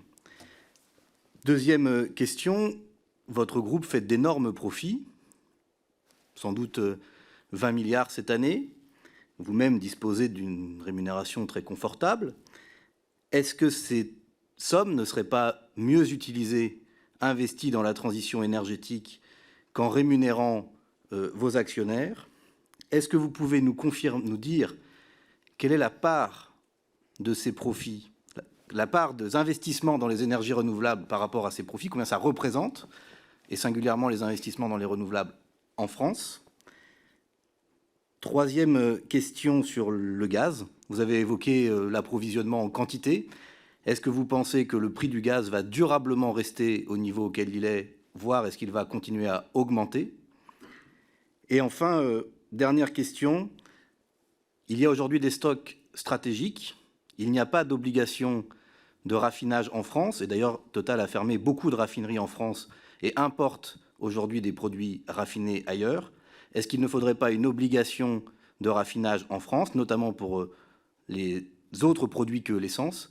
Et est-ce qu'il ne faudrait pas aussi une obligation plus forte en matière de flotte stratégique pour garantir l'approvisionnement qui vient du reste du monde? Merci. Monsieur Pouyanné, je vous laisse répondre. Le biogaz a un potentiel important. On a le deuxième potentiel en Europe. On parle après les rapports de 130 TWh. Aujourd'hui, on en produit 5. Donc, c'est une énergie totalement locale, pour le coup, qui coûte cher à produire, c'est clair, mais qui, en plus, peut rejoindre la question des revenus des agriculteurs versus ce biogaz. Donc, je pense que nous, on s'investit, on est prêt à investir. On s'est fixé de multiplier par 10 notre capacité de production en France d'ici 10 ans pour atteindre 5 TWh. Donc, moi, je ne peux que vous encourager à regarder comment on peut favoriser le développement du biogaz, du biométhane sur notre territoire. Enfin, ça, alors pour le coup, c'est l'énergie locale, non délocalisable, décarbonée. C'est pas des grosses. La limite qu'on a en France par rapport à d'autres pays, c'est la taille des exploitations. Enfin, on tombe sur un sujet qui est différent. Et donc, la question de l'agrégation et puis des réglementations, parce qu'il faut gérer dans le biogaz. Je vous rappelle qu'on n'extrait que 10% des déchets et qu'il faut gérer l'ensemble des résidus qu'il faut remettre en engrais sur les terres. Donc, c'est pas simple comme cycle, mais il y a un potentiel important. Voilà. Donc, et nous considérons qu'il y a une vraie demande pour ce gaz décarboné de la part de clients aujourd'hui qui utilisent du gaz et qui cherchent à améliorer leur mix. Donc, on peut trouver des clients qui sont prêts à payer relativement cher. Donc, les soutiens que vous prendrez à cette Assemblée me paraissent bienvenus. Voilà ce que je peux vous dire. Et peuvent contribuer en gros, le gaz russe en France est à peu près 70 TWh, 17% de la consommation française de gaz. C'est pas totalement impossible de se dire qu'on pourrait au moins remplacer ça. Enfin, il y a des objectifs qu'on peut être ambitieux là-dessus. Bon, c'est un coût pour collectif. Ensuite, deuxième question que vous m'avez posée, hydrogène. Bon, vous avez raison, hein, on ne peut pas parler d'hydrogène si on ne parle pas de surplus d'électricité. Hein. Donc, ce n'est pas nos 6 réacteurs ou 10 réacteurs qu'il faut faire si on a l'ambition de faire de l'hydrogène décarboné en France. Il faut en faire 15 ou 20, évidemment. C'est pas en réallouant. Aujourd'hui, d'ailleurs, on voit bien qu'on a notre parc, il faut le renouveler pour assurer la disponibilité de l'électricité aux Français, puisqu'on a des centrales âgées. Hein, ça, c'est l'âge de. Il ne faut pas s'étonner. Enfin, quelque part, nous, on sait hein, quand on a des usines âgées, elles ont moins de disponibilité, et donc il faut soit les moderniser, soit il faut en construire des nouvelles. Au bout d'un moment, c'est pas comme mes champs de pétrole, mais il y a rien n'est éternel. Hein, même surtout les études industrielles qui sont soumis à, qui sont bien sûr surveillés, et qui sont maintenus, mais à un moment, il faut être capable d'ajouter des capacités. Donc, si la France a une ambition d'être un exportateur d'hydrogène un jour, oui, ben, il faut construire beaucoup plus d'électricité. Et que tout ce qu'on a dans nos trajectoires. Ça, c'est là-dessus, c'est évident. Parce que, mais c'est vrai à l'échelle mondiale, c'est la limite de l'hydrogène vert. Hein, c'est on doit déjà électrifier, parce que je vous ai dit qu'il fallait passer en gros de 20-25% à 40% si on veut décarboner. Ben, pour aller à l'hydrogène, je crois qu'il faut ajouter 50% de plus de capacité d'après les calculs qu'on a fait à horizon 2050. C'est énorme. Si on veut faire de l'hydrogène vert. Donc c'est un vrai sujet et il ne faut pas se tromper sur les trajectoires que l'on prend. Donc ça renvoie après à des politiques locales. Voilà ce que je peux vous dire. États-Unis, mais les États-Unis, il y a une énorme différence. Hein. Ils ont des ressources naturelles. Ils sont tout. Je suis désolé. Ils ont des énormes réserves de charbon, ils ont des énormes réserves de gaz, ils ont des énormes réserves de pétrole. Et notre continent européen n'a pas ces réserves, ni de charbon, ni de pétrole, ni de gaz. Donc c'est un vrai sujet. Il y a une énorme différence entre les deux économies. Et ça, c'est la nature. Hein. C'est pas, et on ne va pas le changer. Hein. Et c'est pas parce que. Et honnêtement, si vous avez jamais entendu Total râler trop contre les lois qui interdisent les recherches des hydrocarbures, c'est peut-être qu'il y a une raison. C'est qu'on pense qu'il n'y a pas beaucoup de potentiel résiduel. Je suis décidé. Sinon, vous aurez peut-être entendu râler un peu plus fort. Quoi. Vous ne l'avez pas entendu. Ce n'est pas simplement pour ne pas interférer dans le débat politique national. Donc, je pense que là, ce n'est pas la voie. À l'échelle européenne, je dirais, il y a une trajectoire. Le Danemark, d'ailleurs, à mon avis, a pris une bonne loi. Il a dit qu'on ne pourrait pas plus produire d'hydrocarbures en 2050 au Danemark. Et d'ici là, on peut produire ce qu'on peut. Moi, cette loi, nous sommes le principal producteur de gaz au Danemark. Eh bien, ça nous va. On s'organise maintenant pour que la trajectoire s'arrête en 2050. Et on peut piloter d'ici là, sachant que les réserves danoises de gaz d'ici 2050, je pense qu'il n'en restera pas beaucoup. Comme de façon générale, en mer du Nord, d'ailleurs, le seul pays qui a des réserves longues sur le continent européen, c'est la Norvège, en fait, hein, mais qui n'est pas dans l'Union européenne. Le seul pays qui a des réserves, je dirais, plus longues. Ensuite, donc on a quand même deux situations très très différentes hein, là-dessus. Ça, c'est un avantage pour les États-Unis qui, du coup, bénéficient d'une énergie pas chère. Biocarburant deuxième génération. Non, il y a deux choses assez différentes. Il y a essayer d'identifier à travers des gisements de déchets municipaux tout ce qui est lipides, graisses. Ça, c'est une voie qu'il faut qu'on poursuive. Et ça peut être une source pour faire des carburants aériens durables qu'on va s'engager. On est en train de signer des accords avec Veolia, après, quand nous, on n'est pas dans l'industrie des déchets, pour avoir accès à ces gisements-là.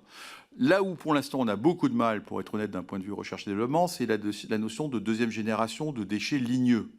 C'est-à-dire, qu'est-ce qu'on fait avec du bois, de la paille, pour faire... Alors ça, pour l'instant, on n'arrive pas à trouver des effets d'échelle importants au-delà des laboratoires. Pourquoi ? Notamment, il y a quand même un sujet de logistique. Hein. Le rendement est extrêmement faible et il faut manipuler des masses énormes de déchets ligneux pour arriver à faire des biocarburants. Donc autant exploiter au maximum l'économie circulaire des déchets municipaux pour identifier là-dedans tout ce qui est où il y a du gras pour essayer de l'extraire et alimenter nos bioraffineries. Ça, oui, on va regarder. La partie déchets ligneux, pour être transparent, pour l'instant, c'est compliqué. On ne voit pas trop comment... on voit pas trop la voie économique pour atteindre quelque chose qui soit de taille significative, c'est-à-dire qui puisse répondre à la question. Stockage CO2, écoutez, il nous faudra, si on veut net zéro, comme il y aura encore des hydrocarbures produits en 2050 pour certains additifs, ça veut dire qu'il faut des émissions négatives, il faut des puits de carbone. Les puits de carbone, ils sont de deux natures. Soit c'est la nature, c'est les forêts, c'est les puits naturels, il faut s'y engager. Soit ça va être des puits industriels, des stockages industriels comme le stockage de CO2. Alors après, est-ce que le potentiel est important ? Ça fait partie des panoplies des solutions. Les cimenteries, à la fin, il faudra il faut une énergie fossile pour faire du ciment. Donc, il faut capter le CO2. Donc, il faut le mettre quelque part. Et ce que nous pensons, c'est que c'est compliqué, le potentiel de stockage de CO2. Je pense que c'est très compliqué d'expliquer à terre et d'expliquer à des gens qu'on va stocker du CO2 sous leurs pieds. Enfin, ça me paraît... Il y a du stockage en Europe, le grenier à CO2, en tout cas, ou la cave à CO2 devrait être la mer du Nord, puisqu'on va dépléter les stocks. Enfin, on a un potentiel offshore, on a des plateformes, on peut en réutiliser une partie. C'est ce que nous cherchons à faire, d'ailleurs, nous, pour faire de la transformation. En Norvège, on vient d'avoir un premier stockage, et aux Pays-Bas et au Danemark, on est en train de réfléchir à est-ce qu'on ne peut pas réutiliser une partie des plateformes qu'on va arrêter pour produire des hydrocarbures, pour les réutiliser, pour aller stocker du CO2, alors soit dans des champs déplétés, soit sans sous-aquifère. Bon. Donc c'est une des options. Il en faudra. Il en faudra. Après, ce n'est pas la solution miracle au problème. Ce n'est qu'une partie de la solution. Et je pense que c'est plus facile à faire offshore, en mer, qu'à terre. Transport hydrogène. L'hydrogène, ça se transporte très mal, vous l'avez bien compris, moins 270 degrés, c'est très compliqué. Je pense que nous, quand on pense exportation ou importation d'hydrogène, on voit plutôt de l'ammoniac. Enfin, on voit la transformation de l'hydrogène sous forme d'un produit méthanol, ammoniac, qui se transporte très bien. On ne croit pas beaucoup au développement de méthanier à hydrogène. Enfin, parce que c'est moins 270 degrés, déjà le gaz à effet de serre, c'est moins 140. Moins 270, ça va nous mettre une économie, des investissements gigantesques. Donc la question dans ces débats, ce qu'il faut toujours se poser, c'est quand les gens annoncent de l'hydrogène, qu'est-ce qu'ils annoncent vraiment? Est-ce qu'ils annoncent du transport d'hydrogène? Est-ce qu'ils annoncent de l'ammoniac? Ou est-ce qu'ils annoncent du méthanol? Voilà la vision qu'on en a. C'est honnêtement, aujourd'hui, sur ce sujet-là, il y a c'est devenu un peu la molécule miracle. C'est pas une économie simple, l'économie de l'hydrogène.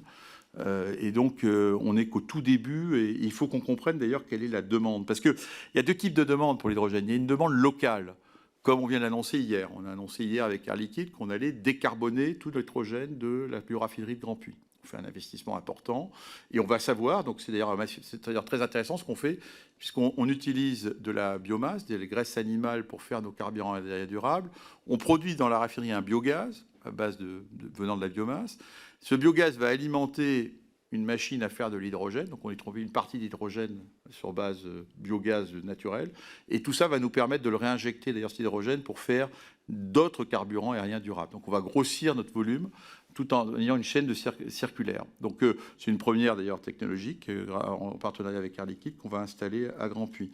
Donc, on regarde tout cela de près. Et ça, c'est local. Et localement, il n'y a pas de transport. Donc, on voit les économies. Et il y a deux grands marchés. Il y a le marché de l'hydrogène pour décarboner localement une aciérie, pour décarboner une raffinerie, où là, on n'aura pas la question de la logistique et du transport. Et ça, on le voit assez bien. Il faut le produire pas très loin, en gros, pour être efficace. Puis après, il y a est-ce que l'hydrogène va devenir un carburant pour les camions? Ça va supposer d'autres infrastructures. Mais ça, c'est pas dit encore. Est-ce que les camions vont être à hydrogène? Est-ce qu'ils vont être avec des batteries? Les technologies, c'est difficile de vous répondre aujourd'hui. Tout le monde regarde les filières diverses et variées. D'ailleurs, il faut laisser, je pense, l'innovation là-dessus fonctionner. Oui, le prix est fonction de... complètement, Jean Covici a raison, mais il a souvent raison. Je veux dire, je lis avec intérêt ce qu'il vous déclare. Je suis souvent d'accord avec lui. En l'occurrence, c'est vrai. Les ressources, les réserves dépendent complètement du signal prix. Comme d'ailleurs, je veux dire, on parle beaucoup de réserves de lithium ou de réserves. Il y a plein de réserves de lithium. Le problème, c'est qu'il ne valait rien. Donc, s'il vaut plus cher, on se met à explorer, on se met à le produire, on en développe. Les matières naturelles, les ressources naturelles, la Terre est finie, bien évidemment. Mais les ressources naturelles pétrolières, il y en a énormément sur la planète. Les ressources gazières, et simplement, on les laisse, on ne va pas les chercher en fonction du signal prix. Et d'ailleurs, l'histoire a démontré qu'il fallait être prudent. C'est là que je vais rejoindre des gens qui ont aussi raison. C'est qu'une entreprise comme la nôtre, parce qu'à un moment, on s'est mis à développer des fameux hydrocarbures chers au Canada, les sables bitumineux. Simplement, quand les cycles du pétrole sont bas, on perd tout l'argent qu'on veut. Donc aujourd'hui, nous, on n'investit que dans des hydrocarbures qu'on sait produire à moins de $20 du baril. Et ça élimine. Donc moi, j'ai une règle qui est d'ailleurs cohérente avec la politique climatique de l'entreprise. Nous ne développons pas de nouveaux gisements si les hydrocarbures sont chers, parce qu'on ne veut pas se retrouver avec des actifs qui seraient, comme on dit, échoués un jour. Donc on concentre nos investissements sur des hydrocarbures. Ce qui veut dire qu'on élimine une partie des réserves de notre potentiel de développement et de croissance. Sobriété, non mais c'est majeur la sobriété. Je pense honnêtement, je pense que c'est la meilleure réponse à tout cela. Enfin, c'est le facteur commun de toutes les politiques. Et c'est pas simplement parce que l'énergie est chère. Je pense que d'ailleurs en 1973, lorsqu'on a eu le choc pétrolier, ça a été le premier réflexe. Et je pense qu'il faut qu'on se remette. Et c'est le point commun entre ça rejoint le pouvoir d'achat et les émissions. Donc il faut qu'on fasse des efforts. Alors je crois pas beaucoup. J'ai du mal à croire aux 3% d'efficacité que dit l'AIE. Par contre, passer de 1 à 2%, c'est peut-être possible. Alors après, on peut faire des efforts exceptionnels, comme cherche à le faire l'État français sur 2 ans, mais il faut surtout garder la trajectoire. Il y a des technologies qui permettent de faire des économies d'énergie. Elles ont un coût, c'est vrai. Chez Total Énergie, je viens de décider d'allouer 1 milliard d'investissements supplémentaires sur les 2 prochaines années. Et le critère qu'on a pris, c'est $100 la tonne de carbone. Et bien, on a libéré pas mal de projets qui nous permettront d'économiser l'énergie demain. Je vais essayer d'aller vite. Parce qu'il y a encore une petite série de questions derrière. France Client, nationalisation. Écoutez, la boîte, l'entreprise vaut 150 milliards. L'État français de décider. C'est pas une décision de Total Énergie, ça. C'est une décision... Gaz prix. Le gaz prix, le prix du gaz, je vous l'ai dit tout à l'heure. Je pense que le système énergétique, sachant qu'en fait, vous pouvez faire l'économie, je ne l'ai pas dit, parce que tous les pays du monde considèrent que l'État français est déjà au capital. Donc, je veux dire ça. Donc, on est perçu comme déjà. Donc, je veux dire, y compris des pays européens. D'ailleurs, je rencontre régulièrement, rencontré encore récemment l'ambassadeur d'un pays européen qui. Donc, ce n'est pas nécessairement dépenser de l'argent dans le capital de Total Énergie. Le prix du gaz, je vous ai dit, le système européen sera stabilisé en termes de capacité de gasification, à mon avis, à fin 2024. Il n'y a pas le problème qu'on a sur le gaz naturel liquéfié, c'est que on ne construit pas des usines nouvelles en claquant dans les doigts. Il faut 5 à 6 ans. Donc la capacité mondiale est 400 millions de tonnes. La prochaine étape, en gros, c'est 2026-2027. On va avoir des usines qui sont en train de se construire, qui avaient été lancées aux États-Unis puis au Qatar. D'ici là, il n'y a pas beaucoup de capacités nouvelles. Il faut quand même avoir en tête que l'Europe, c'est un vrai choc sur le marché du gaz naturel liquéfié. C'est pour ça que les prix sont montés haut. Cette année, on a dû ramener 40 millions de tonnes en plus de gaz naturel liquéfié en Europe. Donc 10% du marché mondial supplémentaire, déjà l'Europe en prenait à peu près 20%, on est passé de 20 à 30%, a dû venir en Europe. Pour le faire, il a fallu le prendre aux autres. Et si on doit remplacer tout le gaz russe, c'est 100 millions de tonnes qu'il faut ramener sur l'Europe. Donc on a des années qui sont un peu compliquées sur le prix du gaz, il ne faut pas le cacher. Alors après, ce qui se passe en Europe est problématique, c'est pour ça que je pense qu'au-delà de 24, le prix du gaz du marché européen est monté très très haut pour 2 raisons. Bon, il est allé beaucoup plus haut que le prix du gaz naturel liquéfié mondial. Pourquoi ? Parce qu'à un moment, au moins de fin août, début septembre, il y a eu une espèce de panique dans le marché on va manquer de gaz. Et donc le marché est parti dans un espace non contrôlé qui est d'essayer d'évaluer combien un industriel est prêt à payer pour avoir absolument son gaz contre son concurrent, quoi. Donc, on a vu, au-delà d'un moment, il est devenu complètement dans un espace non contrôlé. En plus, il n'y a quasiment plus de liquidité, parce que c'est un marché qui devenait dangereux. On se retrouve avec des appels de marge énormes, et donc il y a très peu d'acteurs dans ce marché. Donc, une des mesures d'ailleurs, c'est qu'il faut trouver un moyen de remettre de la liquidité dans ce marché. Mais donc, la question d'ailleurs du débat sur le plafond du prix européen, je pense que l'Europe essaye d'y répondre. Bien évidemment, on ne peut pas mettre de plafond plus bas que le marché du gaz naturel liquéfié mondial, sinon il ne viendra pas. Donc, il faut qu'on le mette suffisamment haut. Maintenant, on doit pouvoir trouver un niveau qui va éviter, je dirais, cette espèce d'hystérésis qui est le rationnement des clients marginaux. Dernière question, obligation de raffinage, c'est ça ? Et j'ai pas compris l'obligation de la flotte. C'était la flotte navire. Non, mais vous avez tous les bateaux que vous voulez. Enfin, il y a 1500 pétroliers au niveau mondial. Il peut y avoir des obligations de pavillon. Il y en a d'ailleurs en France. Il y a une partie d'obligation de pavillon marginale. Il y a une obligation. Je veux dire qu'il y a une obligation d'ailleurs aux États-Unis. Pavillon, il faut s'en méfier terriblement. Les Américains ont une obligation de pavillon pour le raffinage américain. Le résultat, c'est que la France exporte des essences aux États-Unis, parce que c'est moins cher d'exporter du Havre à New York que d'utiliser les pavillons américains pour aller de la Gulf Coast américaine à New York.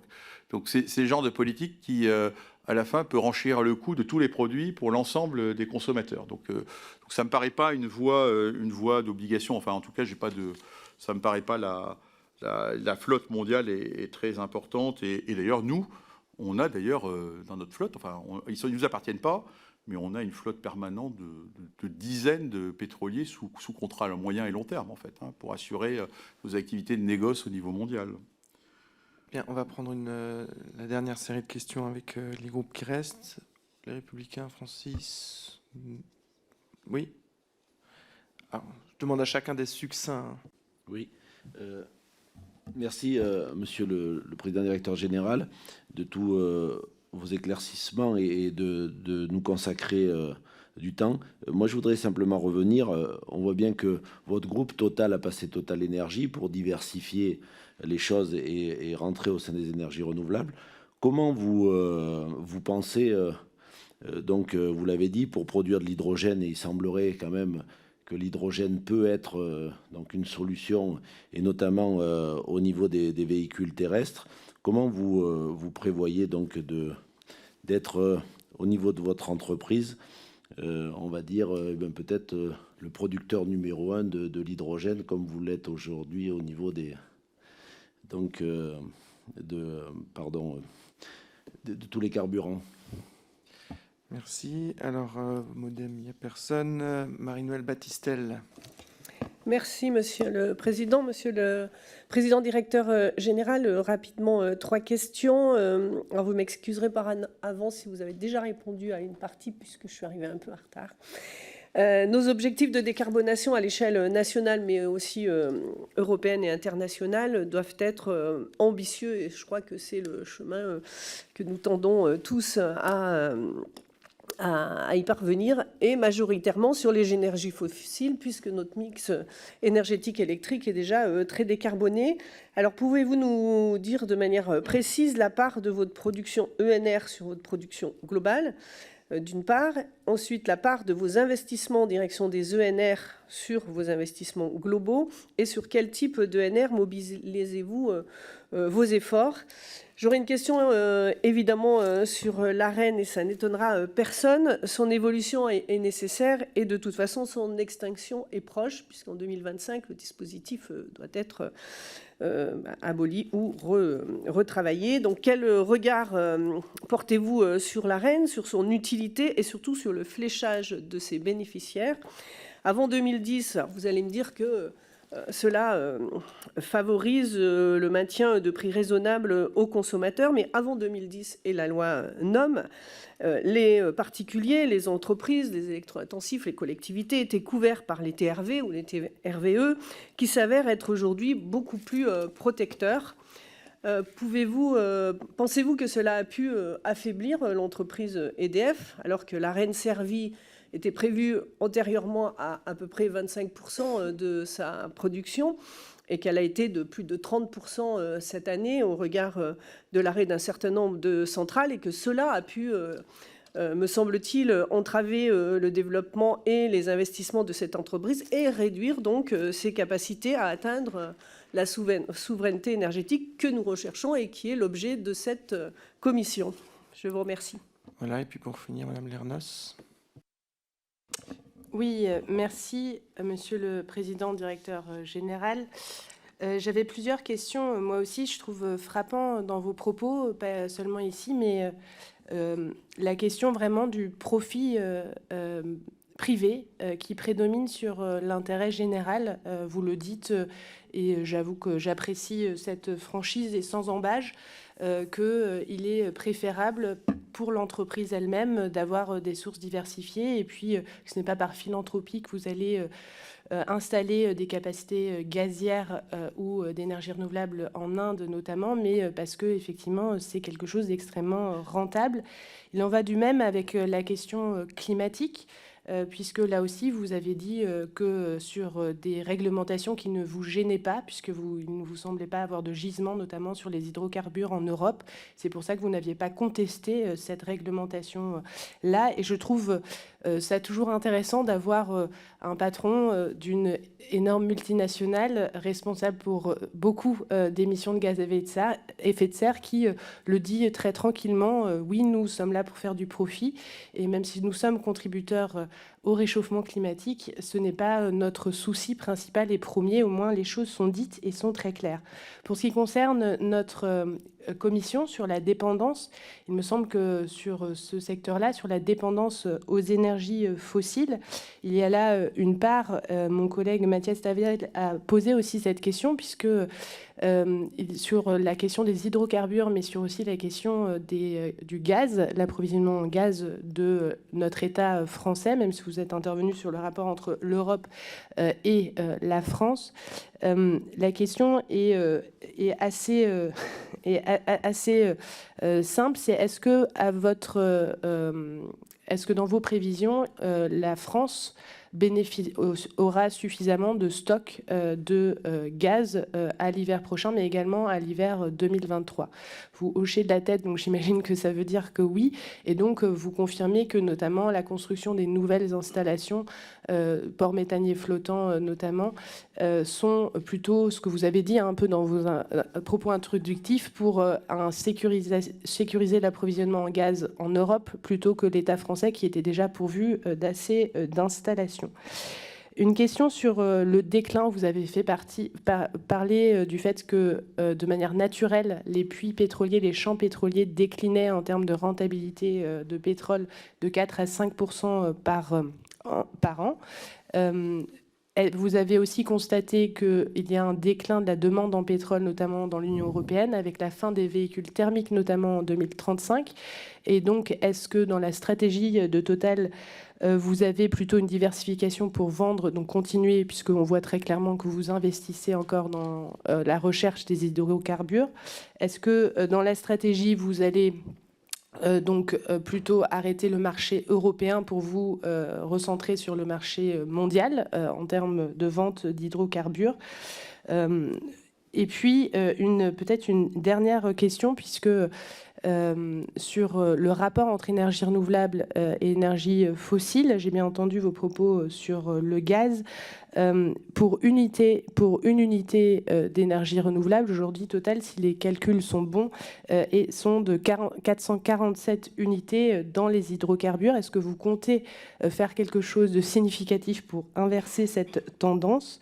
Et puis, sur la question des grandes entreprises, et notamment votre collègue néerlandais, Shell a été attaqué par les ONG et les citoyens pour non-respect des obligations en matière de climat. Est-ce que vous craignez cela en termes de procédure ou pas du tout?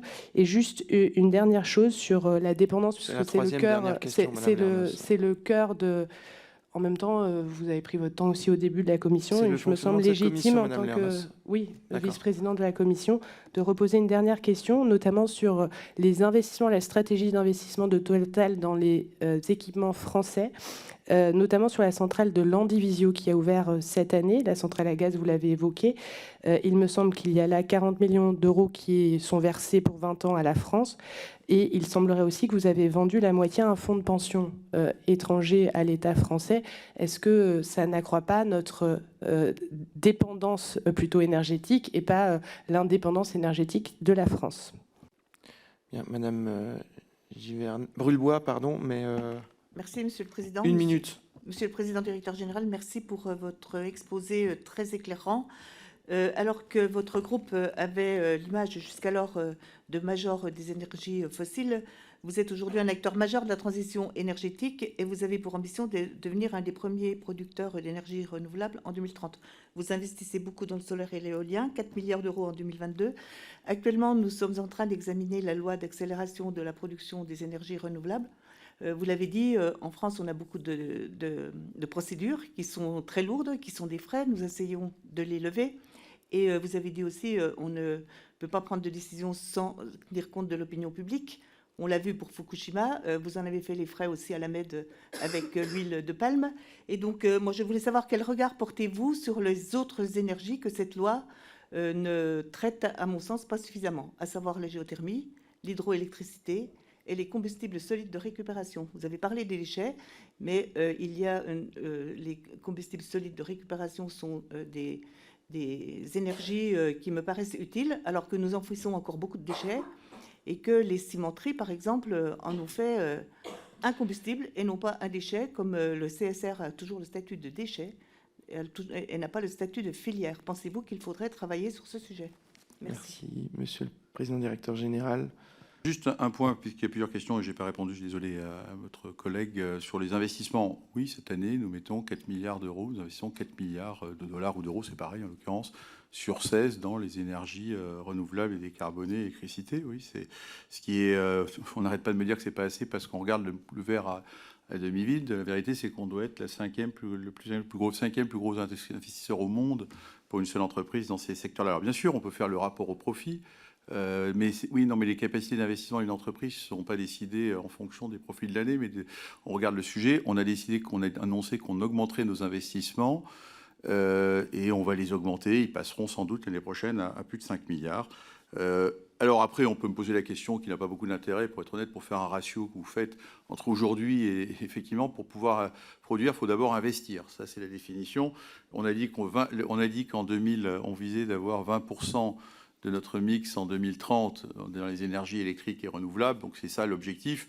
Aujourd'hui, c'est petit, bien évidemment, puisqu'on a commencé il y a 3 ou 4 ans. Donc j'ai pas la baguette magique, effectivement, et que dans l'énergie, il faut investir pendant des années avant de pouvoir produire.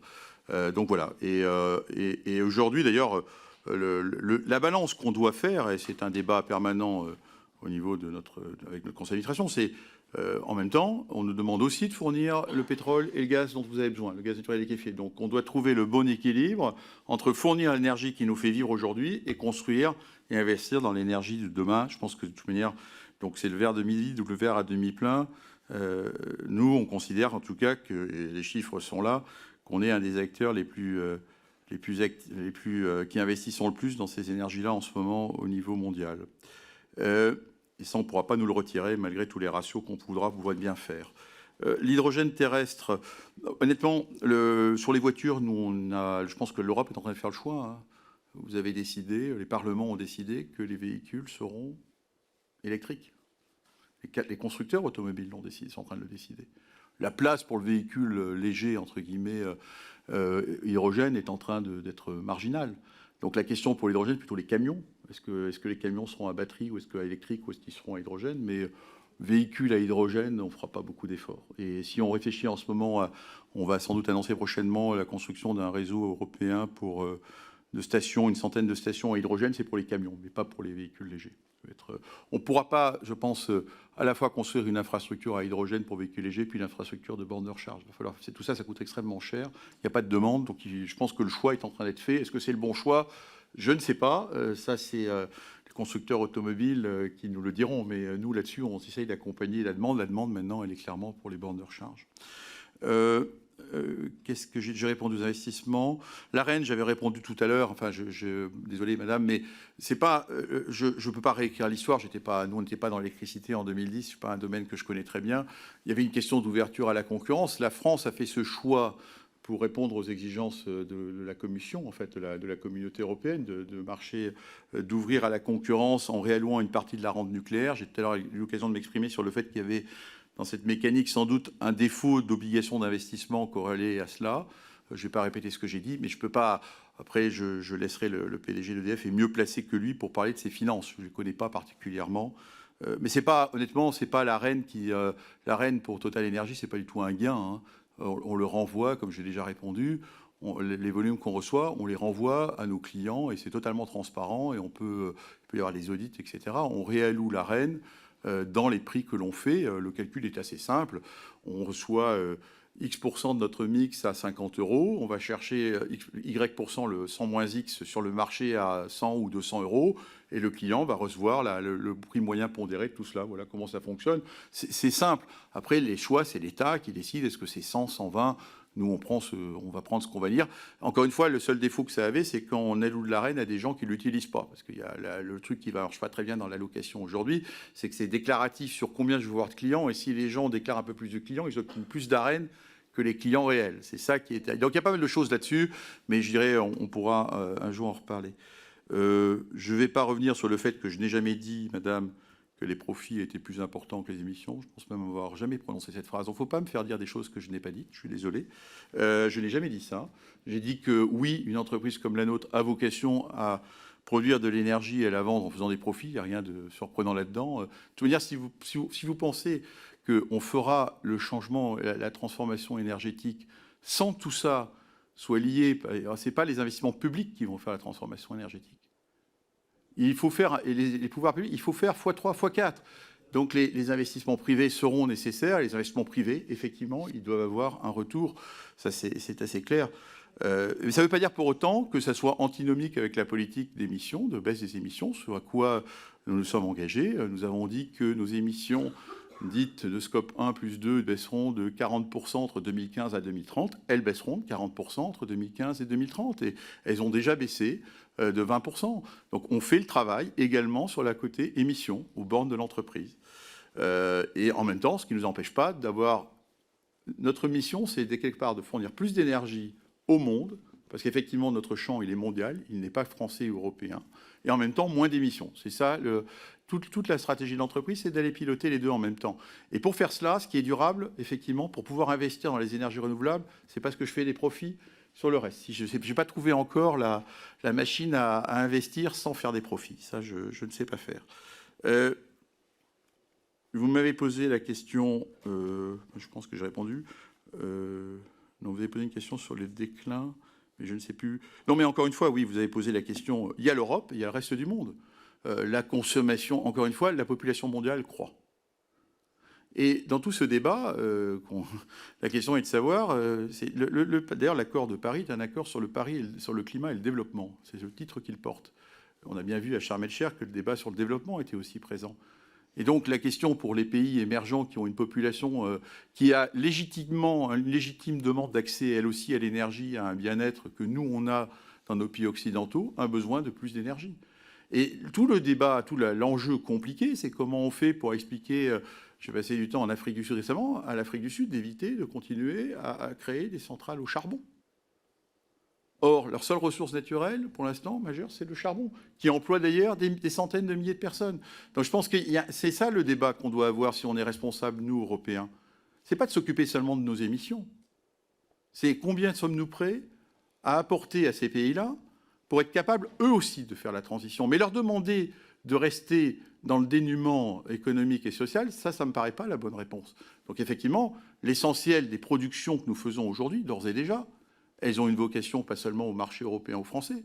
La majorité de nos productions, d'ores et déjà, va vers ces économies-là. La croissance aujourd'hui de la demande, elle vient de ces pays-là. Donc il n'y aura pas de modification de ce point de vue-là, tant qu'on n'aura pas... Et la question, elle est mondiale. C'est bien la difficulté de ce sujet climatique. Il est mondial. Il n'est pas qu'européen, ni que français, même si on a une responsabilité historique, puisqu'on a développé nos économies sur la base d'une énergie décarbonée. Donc ça, c'est un débat qui dépasse le cadre aujourd'hui.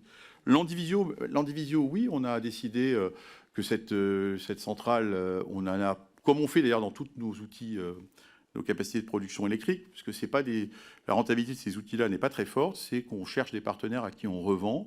C'est un acteur financier, c'est nous qui gardons le contrôle de la centrale, mais encore une fois, de toute manière, la centrale, elle est là, elle est construite. Et son objectif, quel que soit le propriétaire de la centrale, c'est de la faire tourner. Donc, une fois qu'elle est construite, elle participera à la souveraineté électrique du pays.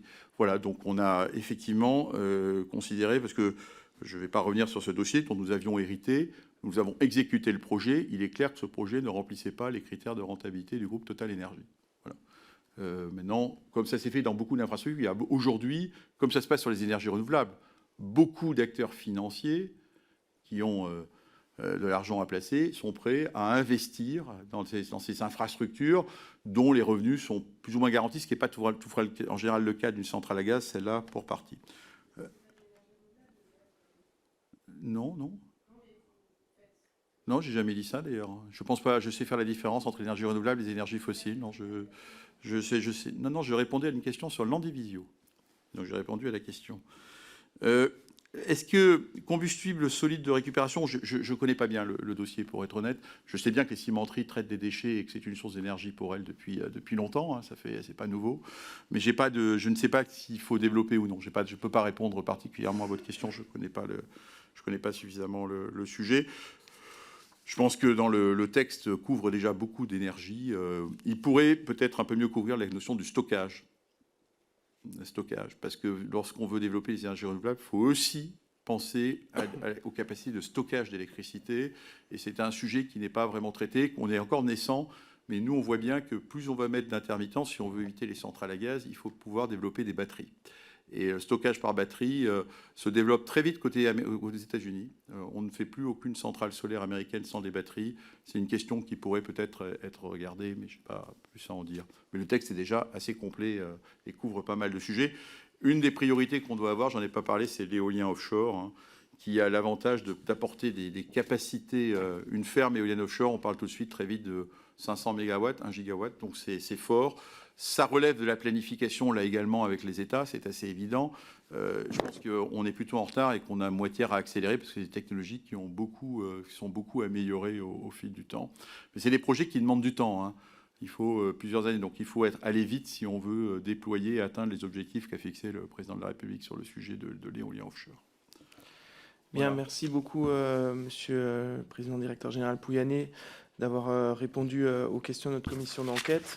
C'était important pour nous de pouvoir entendre la principale entreprise française dans le domaine du pétrole sur ces questions, puisque évidemment, c'est encore et toujours une de nos principales sources d'énergie et donc de dépendance au niveau de l'État français.